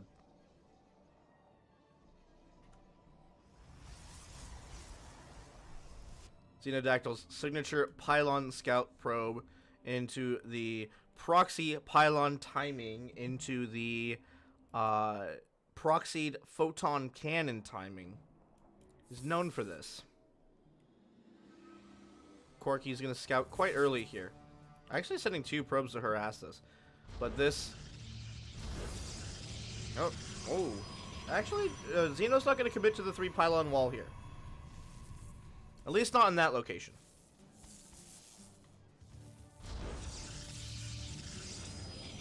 Corky could grab some probes and intercept it, but this probe is still taking a fair bit of damage. Now this pylon has finished, though.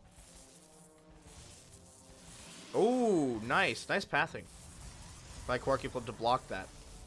Quirky is going to make his cyber... Or nope, he's going to attack this. Oh, and there are more cannons. There are more pylons going down here. Okay, that pylon power does not actually reach there, I don't think. That's a nice spot for a cannon. But this pylon is going to be killed by these probes. Not before he makes a new one, though. Cybernetics core going down for Quirky Pleb, and a Zealot on the way. Quirky Pleb needs another pylon.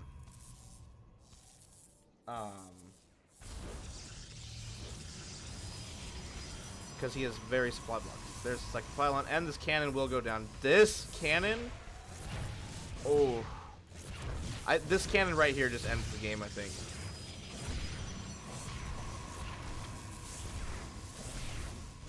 Oh, wow. Turns out Zealots are good units. There's one cannon on the low ground here, and there's plenty to spot for the high ground.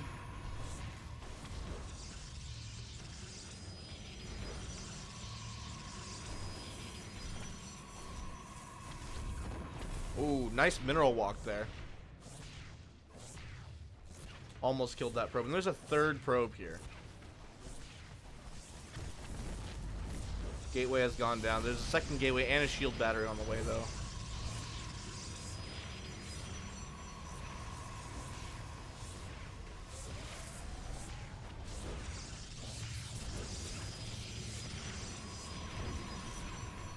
Robo facility coming up for our blue player here, but actually Quirky is still up. He's not. He's only down 1 worker here, though. And now he's down 2. But these cannons, oh. Pylon's attempting to repower this gate. The Zealot's gonna work on it though. Now this Stalker is everything here. The Stalker can kill the probe, but there are 3 probes. He does not have enough money for an Immortal. Oh, and that was an Artosis pylon for sure.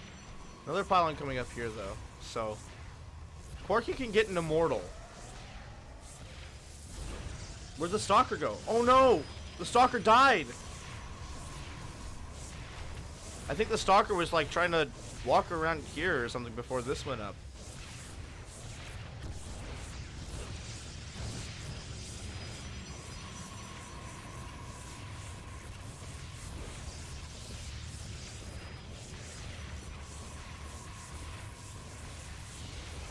This has got to be so frustrating. Knows what Xeno's going to go for. Doesn't matter.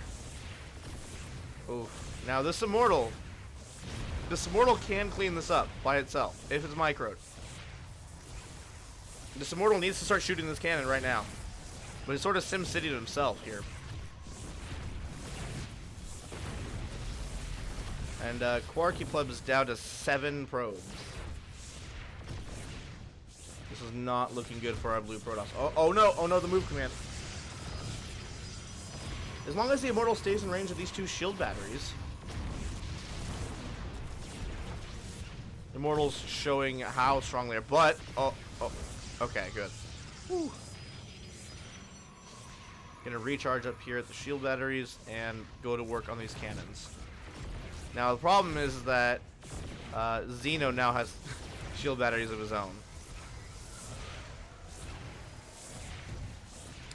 And Quark is desperately trying to remake probes here, trying to just do something to stay in this game. Xeno has not expanded or really made any tech, although Xeno is making gas at home finally. So Xeno is beginning to transition.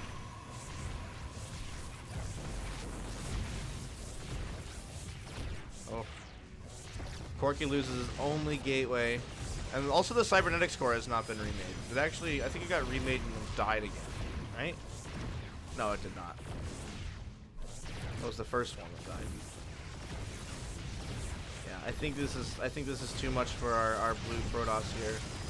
These shield batteries are eventually going to run out of energy, and by the time they get enough energy to be relevant again, Xeno can just replace all the cannons that they've killed anyways. But he's holding on. He says, "You know what? I'm gonna make you win. I'm gonna make you work for this victory, Xeno. I'm gonna make you kill every last unit, every last building, in that order."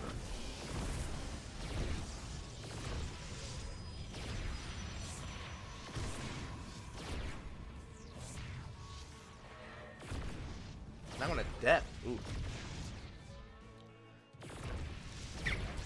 Excuse me, sorry guys. Robo facility on the way for Xeno, right here. And now we have one Immortal versus a Zealot in the depth. Xeno's continuing to add on batteries. Actually, the Zealot does die. Or no, it didn't. It looked like the Immortal actually killed something. Quarky, he's making workers non-stop though. He's lost 28 probes this game. Shield battery getting picked off by the Immortal there. Quarky's opting to chrono probes here. I think that's actually a fine decision, given the fact that he can't really mine gas, and he doesn't have a gateway. So it's not really feasible for him to save up for an Immortal right now, or a second Immortal. I'd like to see maybe a couple more shield batteries, but once this Immortal pops out and this pylon goes down, it's all over. Meanwhile, these Adepts are just gonna sit there and yep, there's the Immortal and there's the GG. Xenodactyl taking game number 1 here in this best of 3. Very frustrating game, I think, because I think Quark was like, okay, I know you're gonna cannon rush me, so I'm gonna send an extra probe to just harass your first probe that comes into my base. And it did work a bit. It displaced the probe, and he wasn't quite able to get the 3 pylon wall off that he really wanted. But in the end, it didn't end up really mattering. So, I'm very curious to see how both of these players adjust in the next game. Whether Xeno tries to cannon rush again, whether Quarky Pleb, you know, sort of tries to metagame that. Whether Xeno thinks that he's gonna get metagamed and just plays macro. There's like layers of mental chess you can play here. And that's one of the beautiful things about StarCraft.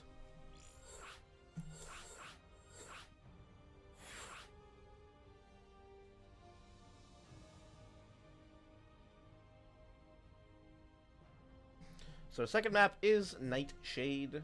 I like this map, actually.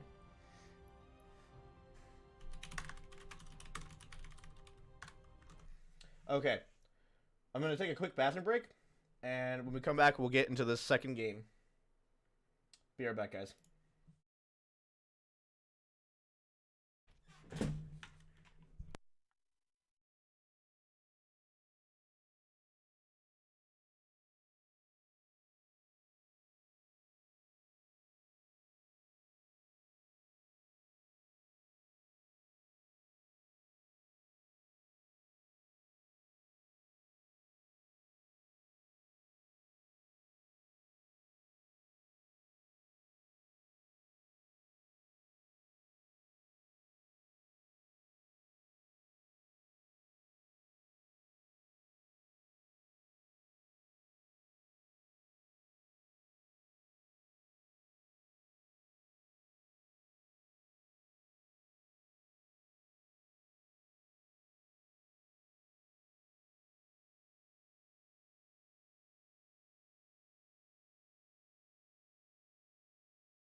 Hello, friends.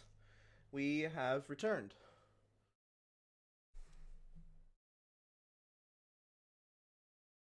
Thanks for being patient, guys. I appreciate it.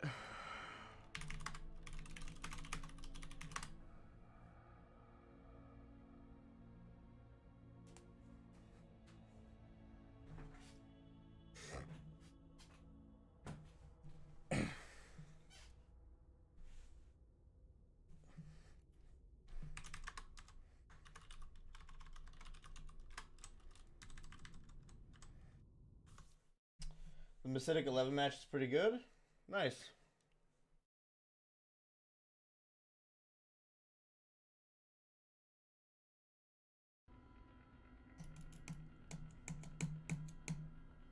Well, if this ends quickly, you might be able to jump into that. But I would like to see a PvP go past the 1 base point.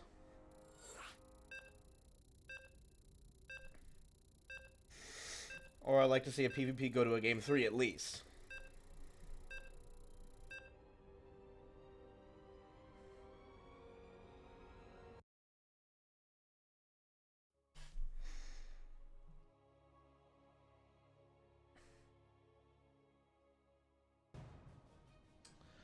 In the bottom right of Nightshade, currently up a game off the back of what seemed like a very long cannon rush. It is Xeno. And the top left, down a game, due to a seemingly prolonged cannon rush, we have Quirky Pleb.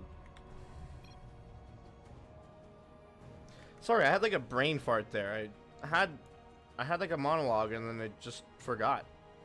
Okay, so if Quirky's looking at this probe, he will see that there is this second probe. Sending 2 probes of his own out here. He's going to attack this one. But the problem is that these probes are now behind this one. So if Xeno really wanted to there, he could have actually just walled those probes out of Quirky's base. That's not enough probes to kill a pylon, my friend. Oh. Oh no.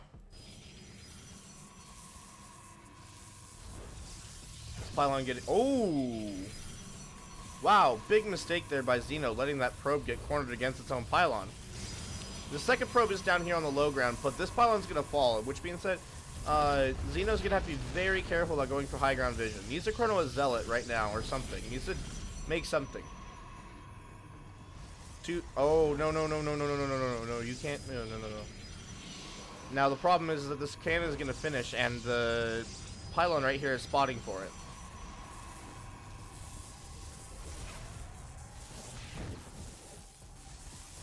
Although this cannon is actually not in range of this gateway.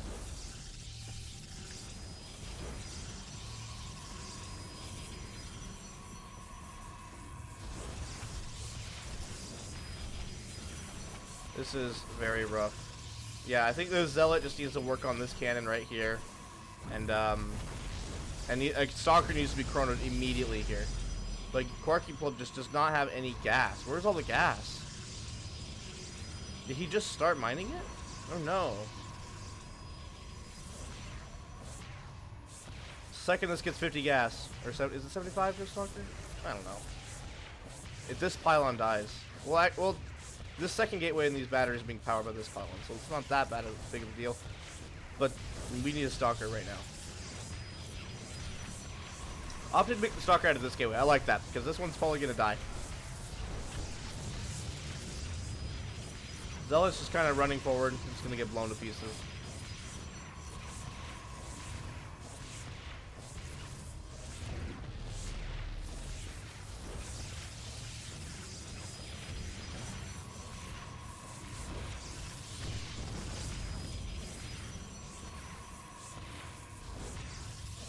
Zealot being chronoed here for Xenodactyl. Quarky Plug going supply blocked off of that pylon dying. Ooh, that cannon dies right as it comes up though. That's a pretty good pickup because now his gas and minerals aren't being threatened actively by a cannon. Quark opting for the Robo once again. And Xeno is starting a Cyber Core back home. So Xeno is also opting for tech. Both players getting their tech a bit faster this game, I feel like. Especially Xeno. So the threat of the Immortal will definitely be there. Faster, and Quarky Plug will need to figure out how to respond to that. Whether he wants to make a second Immortal, or whether he wants to make more batteries, maybe another gateway. We'll need another core now, too. There are 2 Stalkers here, though, and these batteries still do have plenty of energy. Core is being remade, and the Zealot's going to get poked down. There are no shield batteries here yet for Xenodactyl. That's big. Now, if this pylon died, actually all these buildings are being powered by both of these pylons. It's good play by Xenodactyl here. The first shield battery is coming up, and the Adept is done. And Xenodactyl's opting for a Stargate. I feel like Quark could just kill this. Yeah, the cannon's dead. Now we can just kill the gateway and this cannon. And it looks like Quark is going to hold on. I mean, what does he have to be scared of? He can just kill this gateway. This is Xenodactyl's only gateway. There's a Void Ray on the way, which Quark does not know about. Depth Shade's gonna go in. And this Adept Shade is just to buy time. This Adept Shade is good because it forces the units back off of these buildings here, and it buys time for Xenodactyl to get that Void Ray out and maybe start the second Void Ray. Can it complete the Shade though? I don't know about that one because now he loses all potential to buy any more time. Second Immortal being chronoed. Ooh, if only he knew that Void Rays were on the way. This shield battery is unpowered though. There is one battery here for this Void Ray, and this pylon is attempting to repower it. Immediately going to activate Prismatic Alignment, but there's another Stalker. Warp Gate is only halfway done, though. Still a while to go before we can hit the critical mass of Stalkers needed to kill this. Ooh, nice kill on that pylon, though. Now the Void Ray is in a little bit of trouble. There's still this shield battery, but it doesn't have a lot of energy. It's already out. And the pylon comes online just in time. Oh. So now there is no high ground vision for Xenodactyl aside from these 2 Void Rays spotting for this cannon. And there's a warp. Ooh, there is a warp prism now though. Warp Prism is a good choice, I think. Oh, needs to pick up that Stalker. Ooh, pick it up. Nice, nice. Great micro here. Great micro. But I think he's just bleeding out. I think he's bleeding out a few too many units here. I think he just needs to wait for more Warp-ins, get more Stalkers. He's on 4 gateways. So he's got this. There's a Robo here as well. I don't know about... Ooh, actually the Immortals are target firing the shield batteries here. That's big. That is a great choice. One Void Ray goes down. Is this it? Is Quarky going to punish Xeno for being a filthy cheeser? Wow. Quarky fled with an insane defense there, that game. GG is called, and the series will be tied 1-1, and we are going to a Game 3 in a PvP. I love it. Great job from Quarky there. Really adjusted his play, added the extra shield battery there, and he kept making the gateways. The gateways are what kept him in the game, I think, because if he didn't have those gateways, he wouldn't have the Stalker count to really contest the Void Rays, especially with the shield batteries. Yeah, great adjustment there by Quark. My face when Quark holds Nightshade but loses Eternal Empire is Eternal Empire worse can? Yeah, Eternal Empire is not the best cannon rush map, I think, right? Because you can't do like the 3 pylon wall in the little natural. I don't think.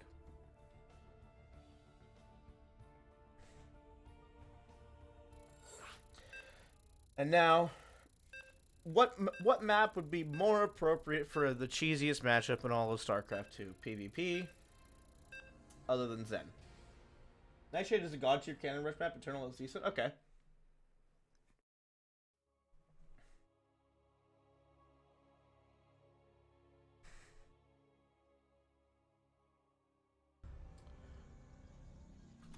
In the top right, chronoing right off the bat, what wastes no time. We have the one, the only Xenodactyl. He's a fan of the mustard Protoss. Very quick probe, even before the first. Oh, okay. He's actually gonna pull the probe back home. Fallen going down. Okay, now he realizes that was a mistake. And down here in the bottom left, in the blue, up a game, has to feel pretty good about winning against that cannon rush. It is Quark. Okay, so once again, Quark knows there are 2 probes coming across the map. Quark's already going to pull 2 more probes here. Quark's got his gateway going down, and he sees the forge, knows immediately what's up. I'm not sure how good this map is for cannon rushing. There's this spot right here, though. That could be big. Also, this is a pretty annoying spot, too, that Xenodactyl really seems to like. You put the pylon here, and you put a cannon here, and you can even put, like, a gateway right there.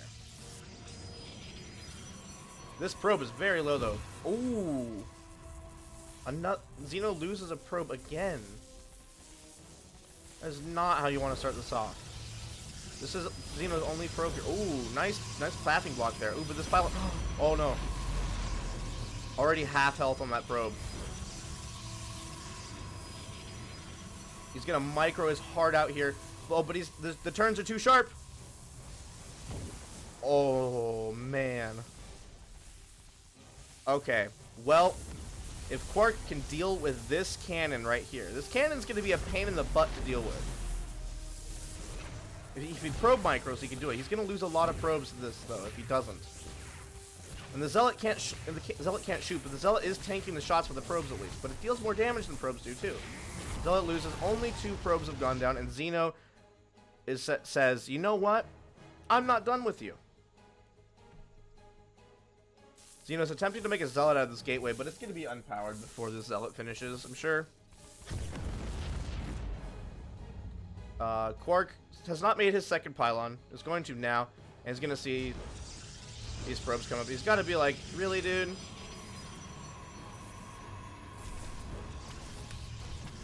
Did he lose that Zealot? He did lose the Zealot.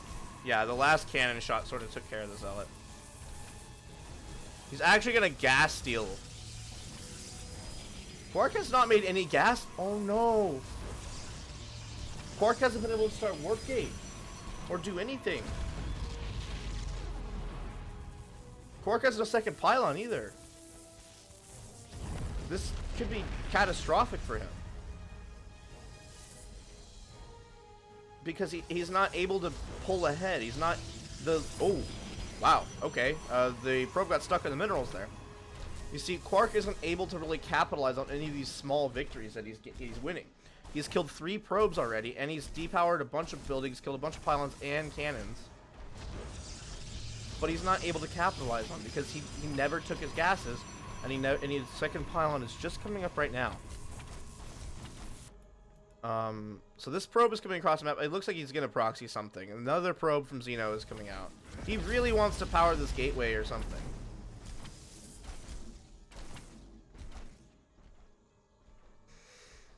It looks like he's having second thoughts about it.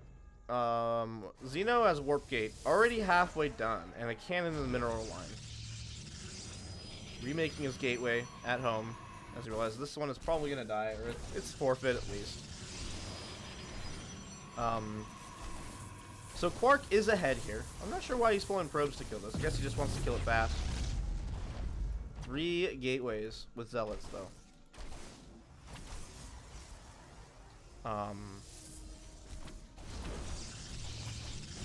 So I mean, if you look at the supplies, Quarky Pleb is much farther ahead in supply than Xenodactylus. But I just can't help but feel like Quarky could be in an even better position in this game if he had made that second pylon and had made his gas at the normal time. Those are really hurting him right now because Xeno already has warp gate done, and it hasn't even started for Pleb here. So he's going with a proxy gateway. I think what he wants to do is basically just throw a bunch of zealots at Xeno. But Xeno is sort of ready for this. I think the gateway actually may have seen how many zealots, or it may have seen multiple zealots. If Xeno's paying attention here, he can like let one up the ramp and then force field the rest off, or just keep force fielding them while this Robo Chrono's an immortal or something. So I like Quarky Pleb's supply. Oh, the zealots coming up the ramp though. I like Quarky Pleb's supply, but I like Xeno's infrastructure. There's the force field zoning out 2 of those zealots, but not before 4 of them get up the ramp. You're just gonna hack and slash away. Ooh, nice movement there. But he can just micro these stalkers up with the cannon. And this immortal's about to pop out. Quarky does have more workers though, but he still has not started warp gate. He's got a Twilight Council on the way. Ooh, if he kills this Robo, though, that's big. Now he's just committing to Zealots. I don't like the committal to slow Zealots into the base right now, especially when he's already getting a Twilight Council. I would rather he just cool these Zealots and just wait. Because he knows he has a pretty good idea that Xeno's on one base. Could have a Ninja base, but you never know. But I would rather him not just throw these Zealots into the base that are going to die. He traded Zealots for a Robo. That's okay.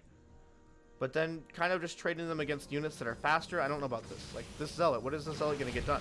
He's scouting with it, but he already knows what's going on. He's opting to expand. And he has just started Warp Gate right now. Chrono Wing charge. Now, I like him throwing Zealots at the base if he has charge.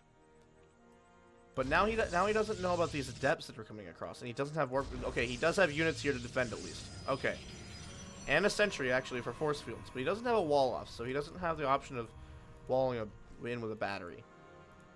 Meanwhile, Zealots just going to continue to be made, rallied at home. These Adepts have a lot of potential here to get Xeno back into this game in a more economic position.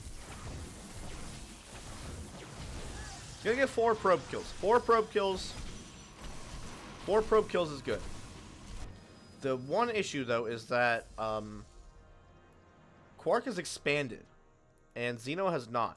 So Xeno needs to kill the expansion with this push right now.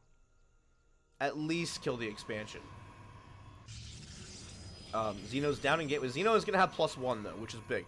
But Quark has charge. And Immortals and Stalkers, not the greatest units against a bunch of Zealots. Behind this, Xeno is going into a Robo Bay, probably for disruptors. And I like it. I like that there's a shield battery here. So he looks like I think I saw some Adepts going across the map as well. Nope, he's getting a Prism. Just waiting for his Prism so he can micro this Immortal and warp in, reinforce. Nice 1-1 timing right here. Weapons finishes.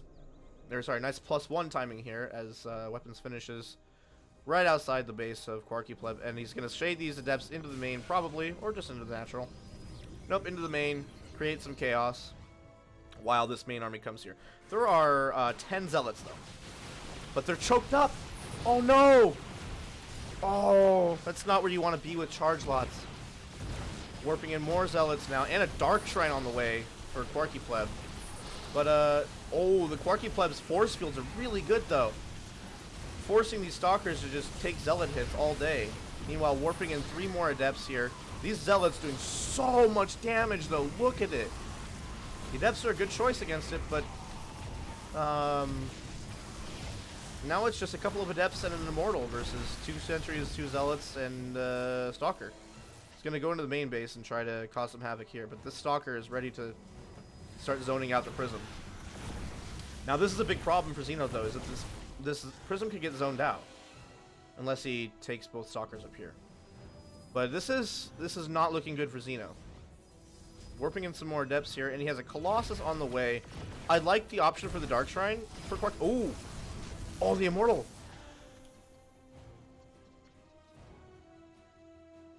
Not so Immortal now. I like the option for the Dark Shrine, but he already knows that there's a cannon right here. So, how much damage can this really get done? Unless he makes, like, 4 DTs or something and just right-clicks them on the cannon. That is something you can do. But he also knows that Xeno's already on Robotech. He should have an Observer, hypothetically. Quarky Pleb is going to opt to go across the map now. Now, Xeno does have a Colossus, which are good against Zealots. Meanwhile, these 2 Adepts are going to wreak havoc here. And it's also going to scout the Dark Shrine. Immediately responds by making an Observer. 3 probes are dying for Quark. And Quark is saying, you know what? Quark actually did warp in Zealots. And these Adepts are going to get in and get into the natural. And these Stalkers are still here zoning out a Prism that is no longer there. But immediately cancels his natural. This has got to feel good for Quark. Now, I don't believe Quark has scouted the map. He has not. So he doesn't know if there's a ninja base or anything like that. But still got to feel good.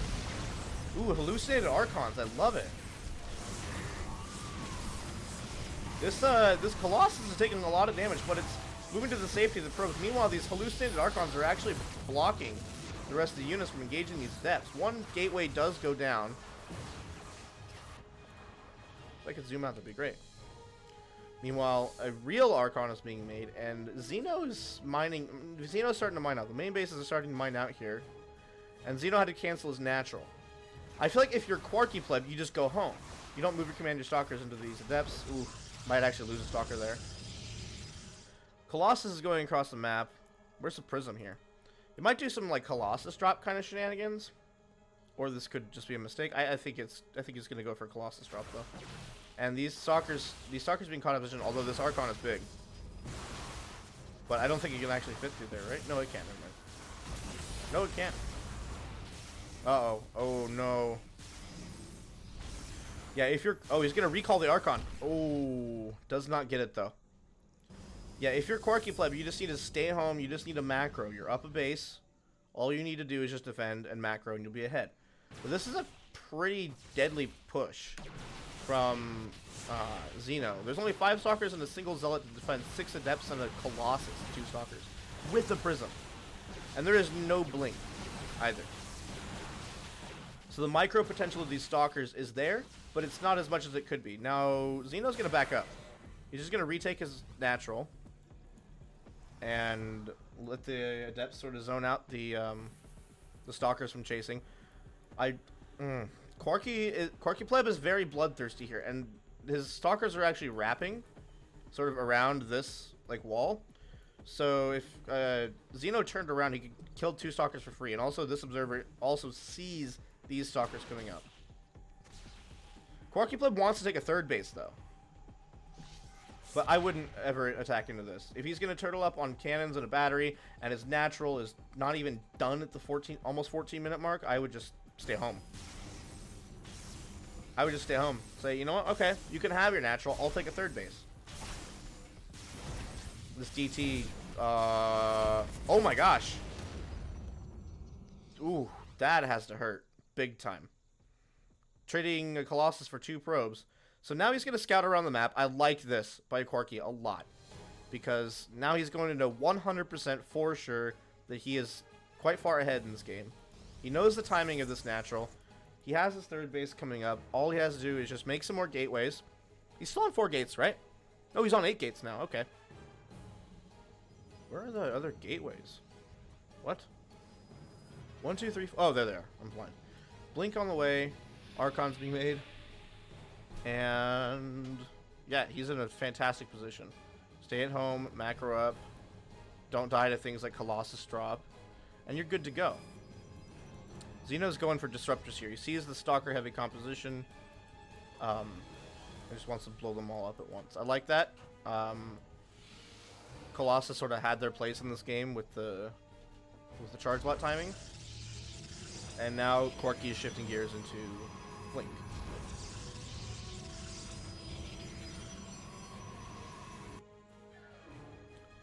Going for both, actually. It's going for instead of thermal lance and for +1 armor. Now the one thing that Xenodactyl does have going for him is he already has +1. He got +1 a while ago, but Quarky is finishing +1 now. Xeno does not have a Twilight Council, which means that he cannot start +2. Which means that Quarky Pleb has a really nice opportunity to get ahead in the upgrade game. He's scouting absolutely everywhere, making sure that Xeno isn't doing anything tricky. Quarky's got to feel good about this position that he's in. He's pulled Xeno out of his comfort zone. You know, he's pulled him out of the cannon stage of the game and into the sort of like no man's land of Protoss versus Protoss, where I don't think a lot of people really know what to do at this stage in the game. You're just like, oh, I guess kind of make units, make probes, I guess. Sometimes you just die, sometimes you don't. 1 DT getting caught there. Just camping the 3rd base. Finally, this gateway will be scouted. And down it goes. Yeah, he's just patrolling between bases, making sure that Xeno doesn't try to take anything without him knowing about it.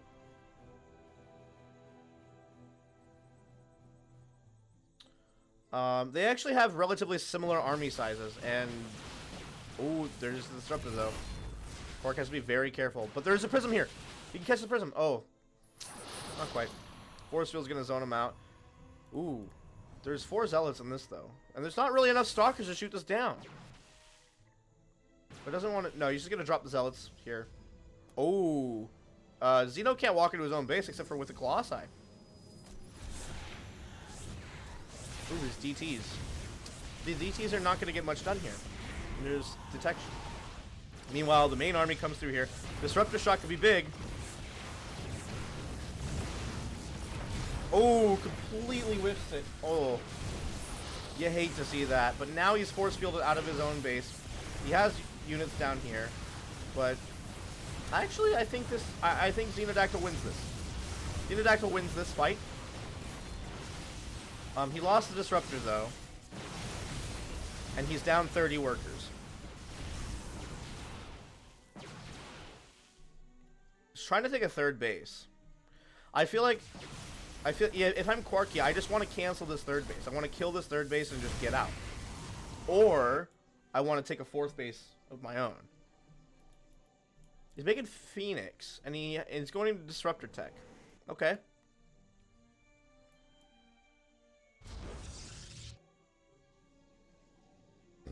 Neither players are making probes right now. So, I guess both players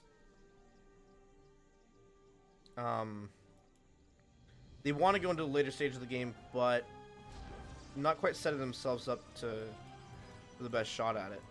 Idle probes there. The main has been mined out. And Quarky's Bane is mining out much slower because of the fact that he constantly had to pull probes to defend the cannons. +2 on the way. This is where Quarky can start taking fights. If he realizes that Xeno is only on +1 and he gets +2, that's big. Templar Archives coming down. It's not quite mining gas as efficiently as he could on his main. But he does have a 4th base up and running, and Gravitic Drive, that's observer speed, isn't it? Or is that prism speed? No, that's gotta be prism speed, right? I would like to see this prism move. Ooh, hallucinated oracle. Another hallucinated oracle.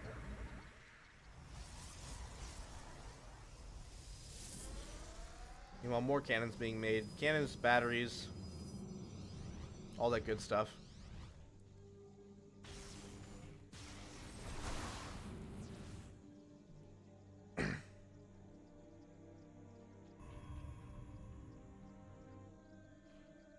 Some adepts coming across the map, trying to just find damage here and there wherever they can. Okay, yeah, that was prism speed. I thought it was. It's gravitic boosters that is observer speed. But this army from Quark is quite big. And he has no cannons there, but there's... Ooh, these zealots are closing in on the Colossi. Nice disruptor shot coming out, but only finds one zealot. And that's the only disruptor he has. He's going to recall the Colossus and the disruptor, but not before... Wow, the disruptor ends up dying. I thought the Colossus might. Now, Quarky has sentries... Or sorry, he has Phoenix, and he has disruptors here. And also the Adepts died at this base, so this Dark Templar and Stalkers. Xenodactyl not really finding any damage. Xeno is broke this game. He can't afford to really make a whole lot. He's only on 5 gateways on 3 bases. Because the main is mined out. Completely mined out, in fact. Not even into gas.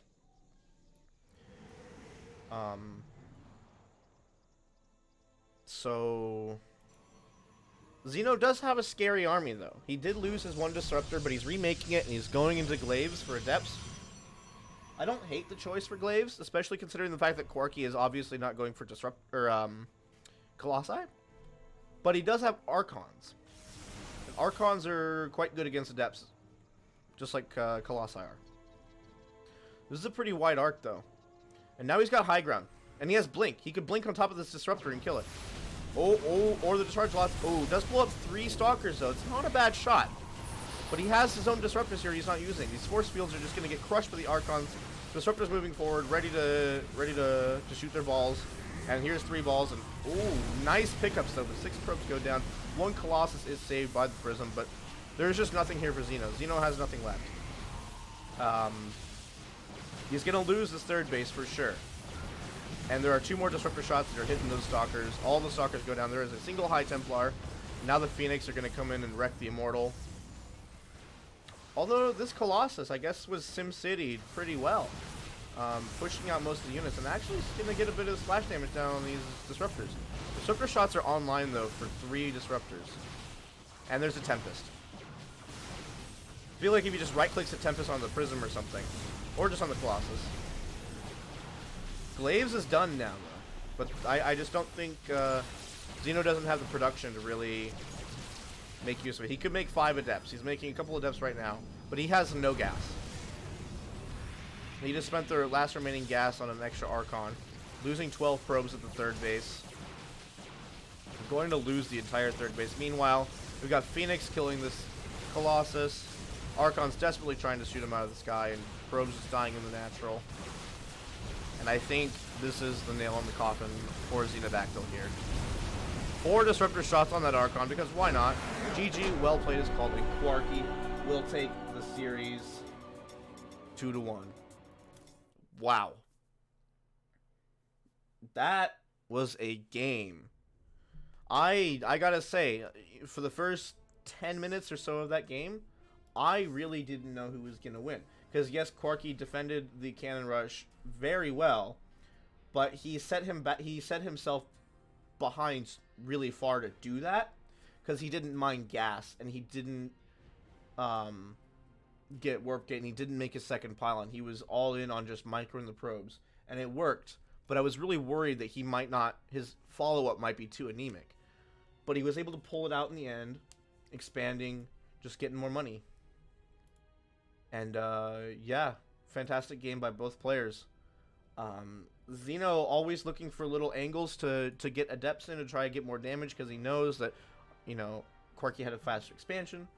Probably, you know, needs to get some damage done to try and even the game up. So yeah, very well played by both players here. And it looks like our final is going to be between Quark and... Not sure yet. 11 and Masidic are still in the game, or they at least have not reported their scores yet. So I'm going to see... are they... Where are they in chat? Are they in the game right now? They're in the game. Okay. So we are waiting for 11 and Masidic.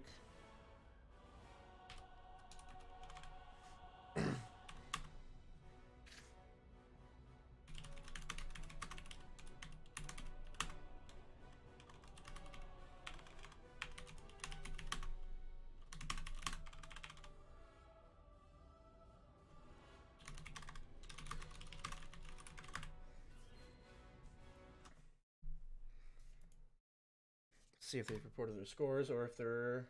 They might be going to a game 3.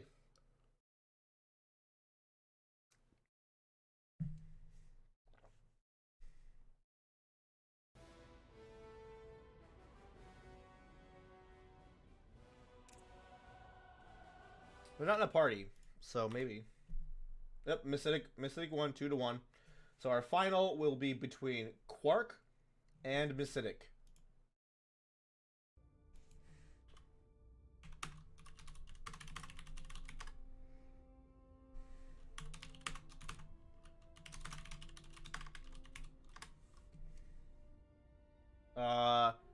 Masidic says in chat that he concedes. What?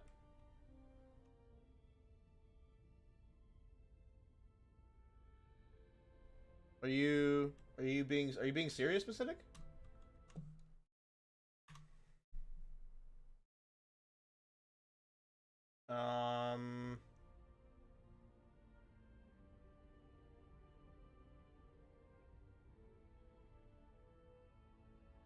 Do you okay. Well, I mean, if you're gonna concede, then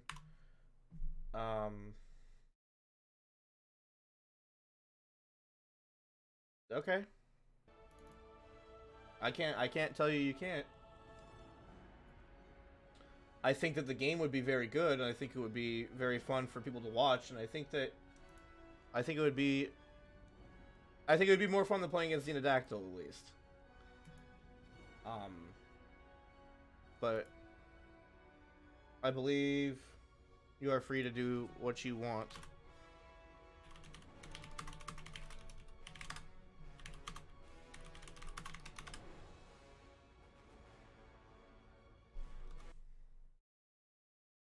So, well, Quark wins 3-0 because of concession. So, I guess we're done here. Yeah, thank you guys for coming out. I really appreciate you guys being with me on my second time casting.